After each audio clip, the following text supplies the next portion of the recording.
സംവാദങ്ങൾ എപ്പോഴും ലോകത്ത് നടന്നുകൊണ്ടിരിക്കുന്നു.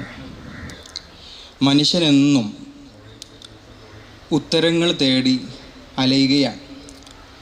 അഷ്റഫുൽ ഖൽഖ് റസൂലുള്ളാഹി സ്വല്ലല്ലാഹു അലൈഹി വസല്ലമ തങ്ങൾ തന്നെ പറഞ്ഞത് കാണാൻ സാധിക്കും.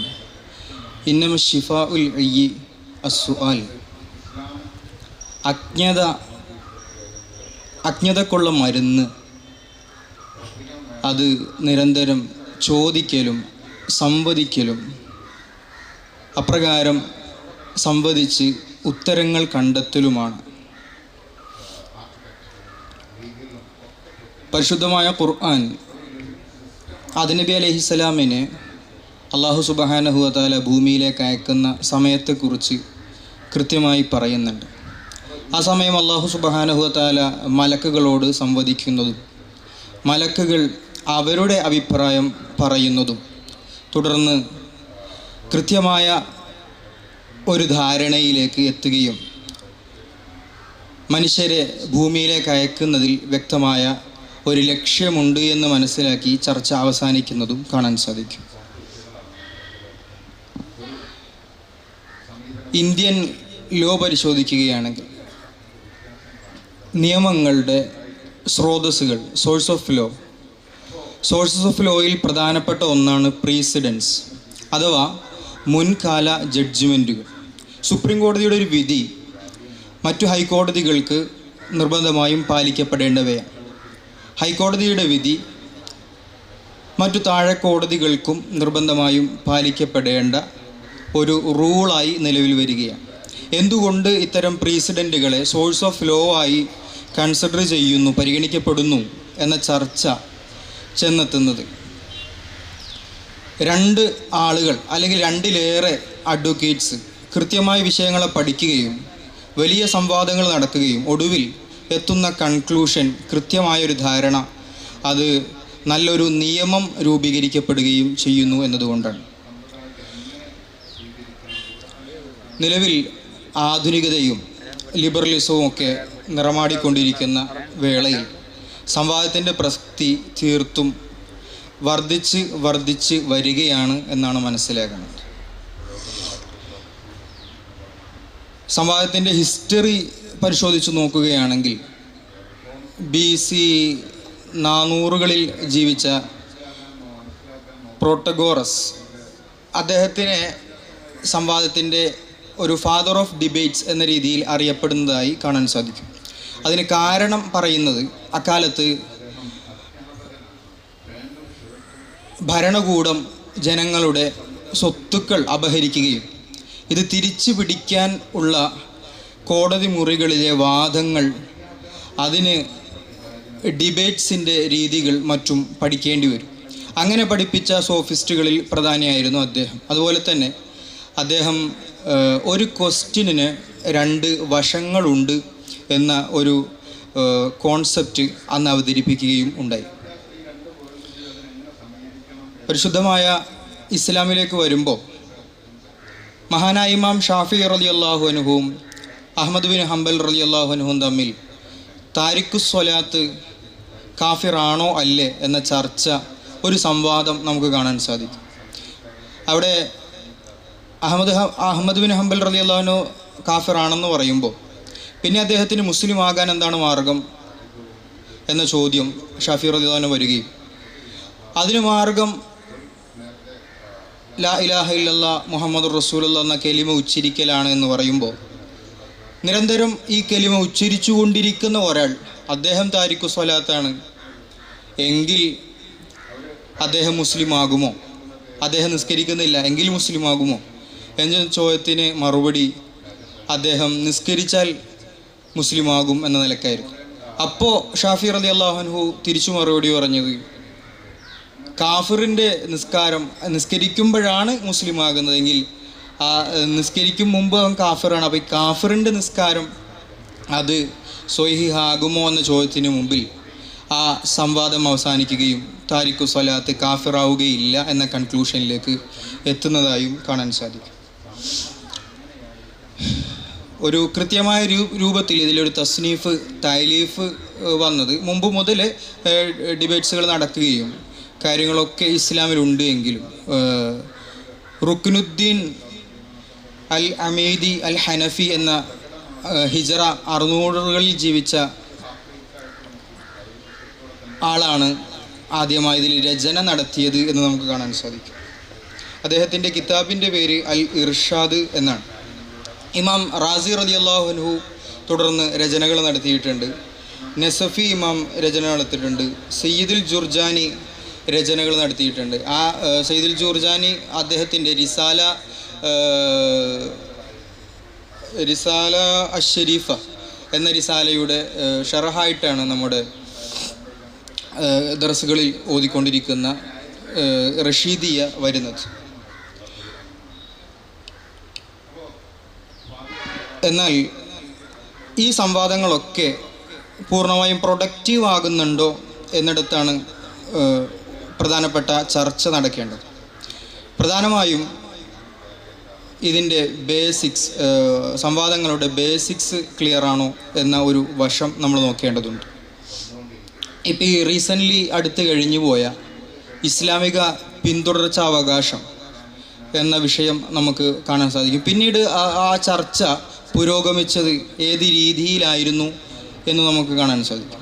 ഇസ്ലാമികമായ രീതിയിൽ നിക്കാഹ് മുഖേന ഭാര്യ ഭർത്താവ് ആയ ആളുകൾ അവരുടെ അനന്തരാവകാശം കാര്യങ്ങളൊക്കെ മുസ്ലിം പേഴ്സണൽ ശരിയ ആപ്ലിക്കേഷൻ ആക്ട് പ്രകാരമാണ് നടക്കേണ്ടത്. എന്നാൽ സ്പെഷ്യൽ മാരേജ് ആക്ട് പ്രകാരം വിവാഹം ചെയ്ത ആളുടെ ആകുമ്പോൾ ഇന്ത്യൻ സക്സഷൻ ആക്ട് പ്രകാരവുമാണ്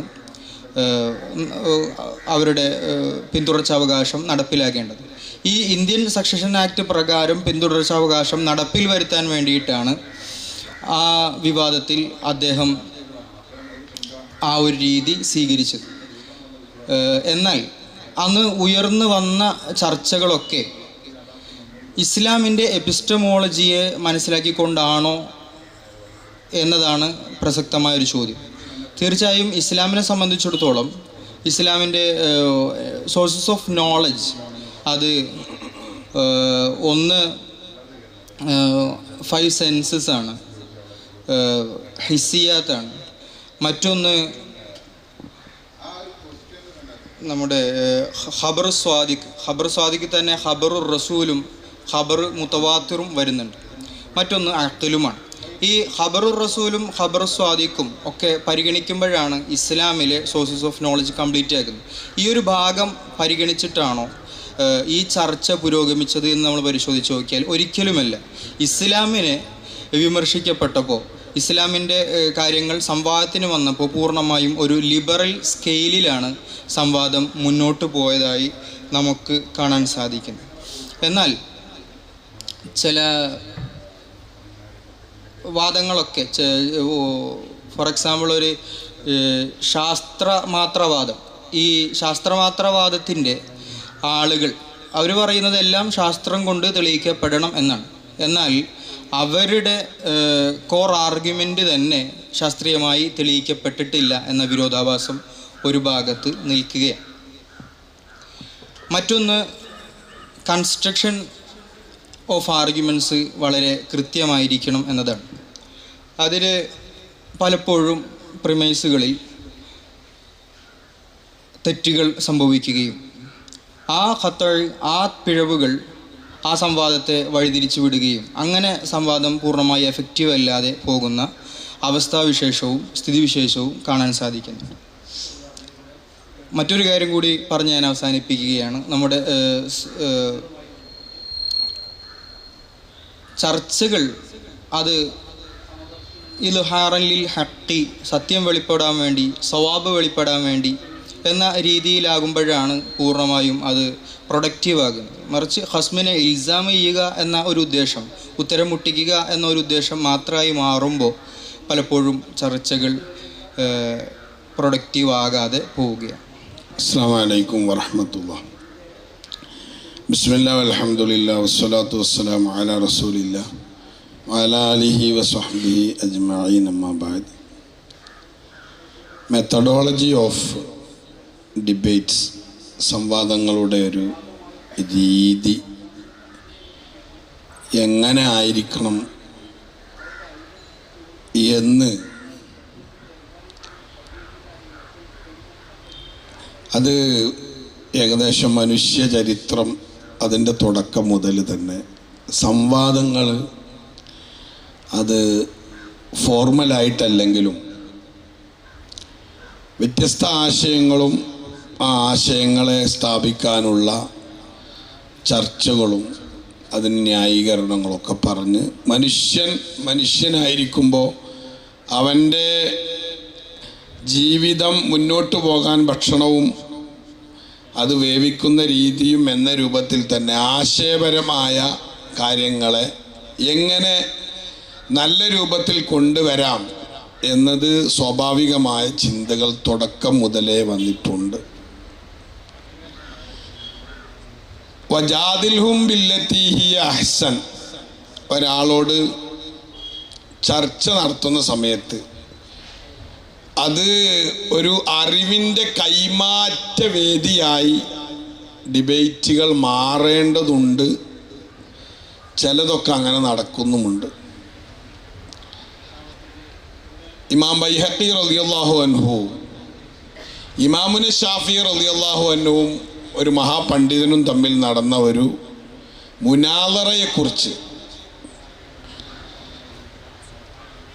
മുനാദറയ്ക്കുള്ള ഒരു താരീഫ് തവജ്ജുഹുൽ മുത്തഹാസിമൈനി, രണ്ട് പരസ്പര വ്യത്യസ്ത ആശയങ്ങളുള്ള രണ്ടാളുകൾ തമ്മിൽ ഒരു ആശയത്തിൽ ഏതാണ് ശരിയെന്ന് ബോധ്യപ്പെടുന്നതിന് വേണ്ടി ഇൽഹാറുൽ സവാബിന് വേണ്ടി പരസ്പരം നടത്തപ്പെടുന്ന ഒരു ചർച്ച, അതാണ് ഡിബേറ്റ് എന്ന് പറയുന്നത്. അതിൻ്റെ മുനാദറ എന്ന രൂപത്തിൽ നിർവചനം കൊടുത്ത് പറയുമ്പോൾ ഇമാം ബൈഹഖി അവിടുന്ന് ആ ചരിത്രം വിശദീകരിക്കുമ്പോൾ ഷാഫി ഇമാം പൊതുവെ ഒരു മസ്അല, ഫിഖ്ഹിലെ ഒരു മസ്അല ദലീലുകളുടെ അടിസ്ഥാനത്തിൽ ബോധ്യപ്പെട്ടാൽ പിന്നീട് അതിലെ ശരി ഏത് തെറ്റേത് എന്നുള്ളത്, അല്ലെങ്കിൽ അത് എൻ്റെ നിഗമനം ശരിയാണോ എന്ന് മനസ്സിലാക്കാൻ നല്ല കഴിവുള്ള മറ്റൊരു ഇമാമിൻ്റെ മുന്നിൽ പോകുകയും അങ്ങനെ അവർ തമ്മിൽ ദലീലുകൾ ഏറ്റുമുട്ടി പരസ്പരം ദീർഘമായ മുനാദറ നടക്കും. പക്ഷെ അവിടെ ഇൽഹാറുൽ സവാബാണ്. ഒരു എൻ്റെ വാദം തന്നെ ജയിക്കാവൂ, അല്ലെങ്കിൽ ഞാൻ പറഞ്ഞതേ ശരിയാകാവൂ, ഞാൻ പറയുന്നത് മാത്രമേ ശരിയാവാവൂ എന്നതിലുപരി ഏതാണ് ശരി എന്ന തീരുമാനത്തിന് കണ്ടെത്തുന്നതിന് വേണ്ടി നടത്തപ്പെടുന്ന ഒരു ഡിബേറ്റിനെ കുറിച്ച് ബഹുമാനപ്പെട്ട ബൈഹഖി ഇമാം വിശദീകരിച്ചപ്പോൾ ഇമാം ഷാഫി റളിയല്ലാഹു അൻഹു അങ്ങനെ ഒരു വാദം മുന്നോട്ട് വെച്ചു, മറ്റേ ഇമാമ് മറ്റൊരു വാദവും മുന്നോട്ട് വെച്ചു. അങ്ങനെ ഡിബേറ്റ് മുന്നോട്ട് പോയി. ഡിബേറ്റിൻ്റെ കൺക്ലൂഷനിലെത്തിയപ്പോൾ ഷാഫി ഇമാമിൻ്റെ അഭിപ്രായം നേരെ മാറി മറ്റേ ഇമാമ് പറഞ്ഞ അഭിപ്രായമാണ് ശരി എന്നതിലേക്ക് എത്തുകയും ആ ഇമാമിൻ്റെ ഈ അഭിപ്രായം മാറി ഷാഫി ഇമാമ് പറഞ്ഞതാണ് ശരിയെന്ന് രണ്ടാളുകളും വ്യത്യസ്തമായ കാഴ്ചപ്പാടിലേക്ക് എത്തി. ഇതാണ് സത്യത്തിൽ ഒരു ഇതിൻ്റെ മെത്തഡോളജിയൊക്കെ ചർച്ച ചെയ്യുമ്പോൾ എങ്ങനെയായിരിക്കണം ഒരു ഡിബേറ്റ് എന്നുള്ളതിൻ്റെ ഒരു കഴിഞ്ഞു പോയ കാലത്തെ ഒരു വലിയൊരു ഉദാഹരണം. എങ്ങനെയായിരിക്കണം? ഷാഫി ഇമാമും അഭിപ്രായം തന്നെ മാറി മറ്റേ അഭിപ്രായത്തിലേക്ക് എത്തുന്നു, മറ്റേ ഇമാം അഭിപ്രായം മാറി നേരെ ഷാഫി ഇമാമിൻ്റെ അഭിപ്രായത്തിലേക്ക് എത്തുന്ന സംഭവം ബൈഹഖി ഇമാം റിപ്പോർട്ട് ചെയ്യുന്നത് കാണാം. അപ്പോൾ ഈ ഒരു രീതിയിലേക്ക് പരസ്പരം അറിവിനെ, ഞാൻ മനസ്സിലാക്കിയ അറിവുകളുടെ തെളിവുകളുടെ പോരായ്മകളെ പരിശോധിക്കുന്നതിനൊക്കെ വേണ്ടിയാണ് സത്യത്തിൽ പിന്നെ ഈ ഡിബേറ്റുകളുടെ യഥാർത്ഥ ലക്ഷ്യം ഇൽഹാറുൽ സവാബാണ്. അതേ സ്ഥാനത്ത് ഇന്ന് ലോകത്ത് നടക്കുന്നത് ഒരു പിന്നെ മുനാദറ എന്ന അറബിയിൽ പറയാൻ പറ്റൂല, ഇനി ഇംഗ്ലീഷിൽ ഡിബേറ്റ് എന്ന് പറയാൻ പറ്റുമോ എന്നുള്ളത് ആ ഡിബേറ്റിൻ്റെ നിർവചനങ്ങൾക്കനുസരിച്ച് വരിക. മുനാദറ എന്ന അറബിയിൽ പറയുന്നത് സ്വവാബിനെ വെളിവാക്കാൻ വേണ്ടി. അതുകൊണ്ട് തന്നെ മുനാദറയുടെ ആദാബുകൾ പറയുമ്പോൾ ഇമാം നമ്മൾ റഷീദിയ എന്ന് പറഞ്ഞ കിതാബ് തുടക്കത്തിലുണ്ടല്ലോ, എല്ലാ പള്ളി ദർസുകളിലും ആദാബുൽ മുനാദറ, ഒരു സംവാദം ഏത് രൂപത്തിൽ നടത്തണം എന്നതിനെക്കുറിച്ചുള്ള ഒരു ഗഹനമായ പഠനം, അത് എങ്ങനെ ആയിരിക്കണം, ഏതൊക്കെ രൂപത്തിലായിരിക്കണം എന്ന് പറയുന്ന കിതാബിൻ്റെ അവസാനം ഇമാം റാസിയെ തൊട്ട് ഉദ്ധരിക്കുന്ന ഭാഗത്ത് വിഷയം അവതരിപ്പിക്കുമ്പോൾ മറുകക്ഷിയുടെ ബുദ്ധിയെ മരവിപ്പിക്കുന്ന രൂപത്തിൽ, അല്ലെങ്കിൽ അദ്ദേഹത്തിൻ്റെ ചിന്താശേഷിക്ക് എന്തെങ്കിലും കോട്ടം സംഭവിക്കുന്ന രൂപത്തിൽ ഒരു ചിരി പോലും ഒരു മുനാദിറിൻ്റെ ഭാഗത്തുനിന്ന് ഉണ്ടാകാൻ പാടില്ല എന്നുള്ളതാണ്. ഓപ്പോസിറ്റ് നിൽക്കുന്ന ആളുടെ ചിന്ത അത് ഏറ്റവും പവറായിരിക്കണം. അപ്പോഴാണ് ഈ രണ്ട് ആശയങ്ങൾ ഏത് ശരിയെന്നതിലേക്കുള്ള എത്തുന്നത്. നേരെ രൂപത്തിൽ അയാളെ എന്തെങ്കിലും ഒരു ചിരിച്ച് പരിഹസിച്ച് പോകുന്നതോടുകൂടെ അയാൾക്ക് ചിലപ്പോൾ മാനസിക സ്ഥിതി വെച്ച് മങ്ങലേൽക്കും. അപ്പോൾ പിന്നെ അയാളിൽ നിന്ന് വരുന്നത് യഥാർത്ഥത്തിലൊരു ശരിക്കുള്ളൊരു ബുദ്ധിപരമായ ഒരു ഏറ്റുമുട്ടലാവില്ല. അപ്പം അത് പൂർണ്ണമാകാൻ വേണ്ടി പറഞ്ഞു ഒരിക്കലും അയാൾക്ക് അയാൾക്ക് ബുദ്ധിമുട്ട് വരുന്ന രൂപത്തിൽ ഒരു ചിരി പോലും നടത്തരുതെന്നാണ്. ഓവർ സൗണ്ട് നമ്മളുണ്ടല്ലോ, സൗണ്ട് ഒച്ച ഉയർത്തി അയാളെ തളർത്തുന്ന ശൈലിയിലായിരിക്കരുത്. 10ഓളം കുറേ ആദാബുകൾ വിശദീകരിക്കുന്ന കൂട്ടത്തിൽ കയറ വസ്സാദിസു അല്ലാ യദ്ഹഖ വലാ യർഫ അസ്സൗത്ത് ഉണ്ടോ, ശബ്ദമുയർത്തരുത്, ചിരിക്കരുത്. മുനാദറയുടെ എങ്ങനെയായിരിക്കാം മെത്തഡോളജി ഓഫ് മുനാദറ എന്ന് പറയുമ്പോൾ റഷീദിയയിൽ പഠിപ്പിച്ച ഒരു മുനാദറയുണ്ട്. ആ ശൈലി, ആ രീതിയിലുള്ള ഒരു ചർച്ച മൊത്തത്തിൽ നടക്കേണ്ടതുണ്ട്. ഇവിടെ നടക്കുന്നത് എന്ത് എന്നുള്ളത് മറ്റൊരു വിഷയമാണ്, നടക്കേണ്ടത് എന്ത് എന്നതാണ് ഇപ്പോൾ പ്രധാനപ്പെട്ട ഒരു ചർച്ച. അതേ സ്ഥാനത്ത് പിന്നെ മറ്റൊന്നുണ്ട്, മുജാദല. മുജാദല എന്ന് പറയുമ്പോൾ അവിടെ ഒരിക്കലും എന്തല്ല, സത്യം രണ്ടിൽ നിന്ന് ഏത് സത്യമെന്ന പഠിക്കലല്ല, ഇന്നതാണ് സത്യമെന്ന് പൂർണ്ണമായി തെളിഞ്ഞ ഒരാൾ മറുകക്ഷിയിൽ നിന്ന് സത്യം ബോധ്യപ്പെടുത്താതെ മറുകക്ഷിയെ പറഞ്ഞിരുത്താൻ വേണ്ടി പോകുന്നതാണ് മുജാദല എന്ന് പറയുന്നത്. അവർ പക്ഷേ ഇന്ന് നല്ലൊരു ശതമാനവും നടക്കുന്നത് മുനാദറകൾക്ക് പകരം മുജാദലകളാണ്. മുജാദല എന്ന് പറയുമ്പോൾ നമ്മൾ പറയുന്ന വശത്തെ സമർത്ഥിച്ച് മറുകക്ഷിയെ പരാജയപ്പെടുത്തി ഇരുത്താൻ വേണ്ടി അവിടെ ഇപ്പോൾ ഒച്ചിടേണ്ടി വരും, ചിരിക്കേണ്ടി വരും, അയാളെ എങ്ങനെയെങ്കിലും ഒക്കെ ഒതുക്കാൻ വേണ്ടിയുള്ള ശ്രമങ്ങൾ മുഴുവൻ നടത്തേണ്ടി വരും. അതാണ് മുജാദല എന്ന് പറയുന്നത്. ഈ ഒരു മുജാദലയാണ് നല്ലൊരു ശതമാനം ഡിബേറ്റുകൾ എന്ന പേരിൽ ഇന്ന് സംഘടിപ്പിക്കപ്പെടുന്നത്. സത്യത്തിൽ മുജാദലകളാണ്. ഇമാമുകൾ സംഘടിപ്പിച്ച ഒരു രീതിയുണ്ട് മുനാദറകളിൽ, ആ ഒരു രീതിയാണ് നേരത്തെ പറഞ്ഞത്. അത് അവിടെ ഈ കാര്യം ക്ലിയറായി പാലിക്കുന്നുമുണ്ട്. ആരും ആരെയും തോൽപ്പിക്കൽ ലക്ഷ്യമായിരുന്നില്ല. അതേ സ്ഥാനത്ത് പലപ്പോഴും ഇപ്പോൾ സുന്നത്ത് ജമാഅത്തും വഹാബികളൊക്കെ ആയി നടത്തുമ്പോൾ പൂർണ്ണമായും അവരിൽ നിന്നൊരാശയം മനസ്സിലാക്കി എന്നാൽ, കാരണം പാരമ്പര്യമായി കിട്ടിയ പൂർണ്ണമായി ഇത് മാത്രമാണ് സത്യമെന്നും ഇനി നമ്മൾ മറ്റുള്ള ഒരാളെ മുന്നിൽ അവർ പറഞ്ഞതിൽ നിന്ന് നമുക്ക് മറുപടി ഇല്ലെങ്കിൽ പോലും മഹത്തുക്കളായ പണ്ഡിത പാരമ്പര്യം കൊണ്ടുവന്ന ആശയം ഇതായതുകൊണ്ട് ഇത് മാത്രമാണ് ശരിയെന്ന പൂർണ്ണ ബോധ്യത്തോടു കൂടെ അവർക്കെങ്കിലും ഇത് മനസ്സിലാക്കി കൊടുക്കാൻ പറ്റുമോ എന്ന ധാരണയുള്ള സത്യത്തിലൊരു മുജാദലയാണ് അവിടെ. അത് പൂർണ്ണമായി പറഞ്ഞ മുനാദറ എന്ന് പറയാൻ പറ്റുന്ന രൂപത്തിൽ, കാരണം അവർ പറഞ്ഞ് ശരിയല്ല എന്നുള്ളത് പാരമ്പര്യമായി പൂർണ്ണമായി. അതിപ്പോൾ വേണമെങ്കിൽ ഇപ്പോൾ നമുക്ക് സൂഫസ്ഥായിയത്തുമായിട്ടൊരു ചർച്ച വെക്കുക എന്ന് സങ്കല്പിക്കുക. ഈ സൂഫസ്ഥായിയത്ത് പറഞ്ഞ നമ്മുടെ ഇൽമുൽ കലാമിൻ്റെ തുടക്കത്തിൽ സൂഫസ്ഥായിയത്തുണ്ട്. അവർ പറഞ്ഞാൽ ഇതൊക്കെ ഒരു തോന്നലാണ്, ഇതൊക്കെ വെറും ഒരു തോന്നലാണ്, യാഥാർത്ഥ്യമില്ല, ഇതിനൊക്കെ ഒരു തോന്നലാണെന്ന് പറയുന്ന ടീമുണ്ട്. അവരോട് സത്യത്തിൽ മുനാദറ നടത്താൻ കഴിയില്ല. അവിടെ അവരെ ഇരുത്താൻ വേണ്ടി ഒരു മുജാദലയാണ് അവിടെ നടത്താൻ. മുജാദല പലപ്പോഴും ആവശ്യമായിട്ട് വരും. മുജാദല പൂർണ്ണമായി തെറ്റാന്ന് പറയാൻ പറ്റില്ല. ചിലപ്പോൾ മുജാദലയും ഞാനിപ്പോൾ ഇങ്ങനെ നേരത്തെ വിശദീകരിച്ചപ്പോൾ അപ്പോൾ ഇന്ന് നടക്കുന്നതൊക്കെ മുജാദലകളല്ലേ എന്ന് ചോദിച്ചാൽ ചിലപ്പോൾ മുജാദലകൾക്ക് കൂലിയും കിട്ടും, ആവശ്യം വരുന്ന രൂപങ്ങളും ഉണ്ടാവും. മറുകക്ഷിയെ തെറ്റാണെന്ന് ബോധ്യപ്പെടുത്തി പൊതുജനങ്ങൾക്ക് ബോധ്യപ്പെടുത്തേണ്ട മുജാദലകളും ചിലപ്പോൾ ആവശ്യമായിട്ട് വരും. അതേ സ്ഥാനത്ത് മുക്കാബറയുണ്ട്.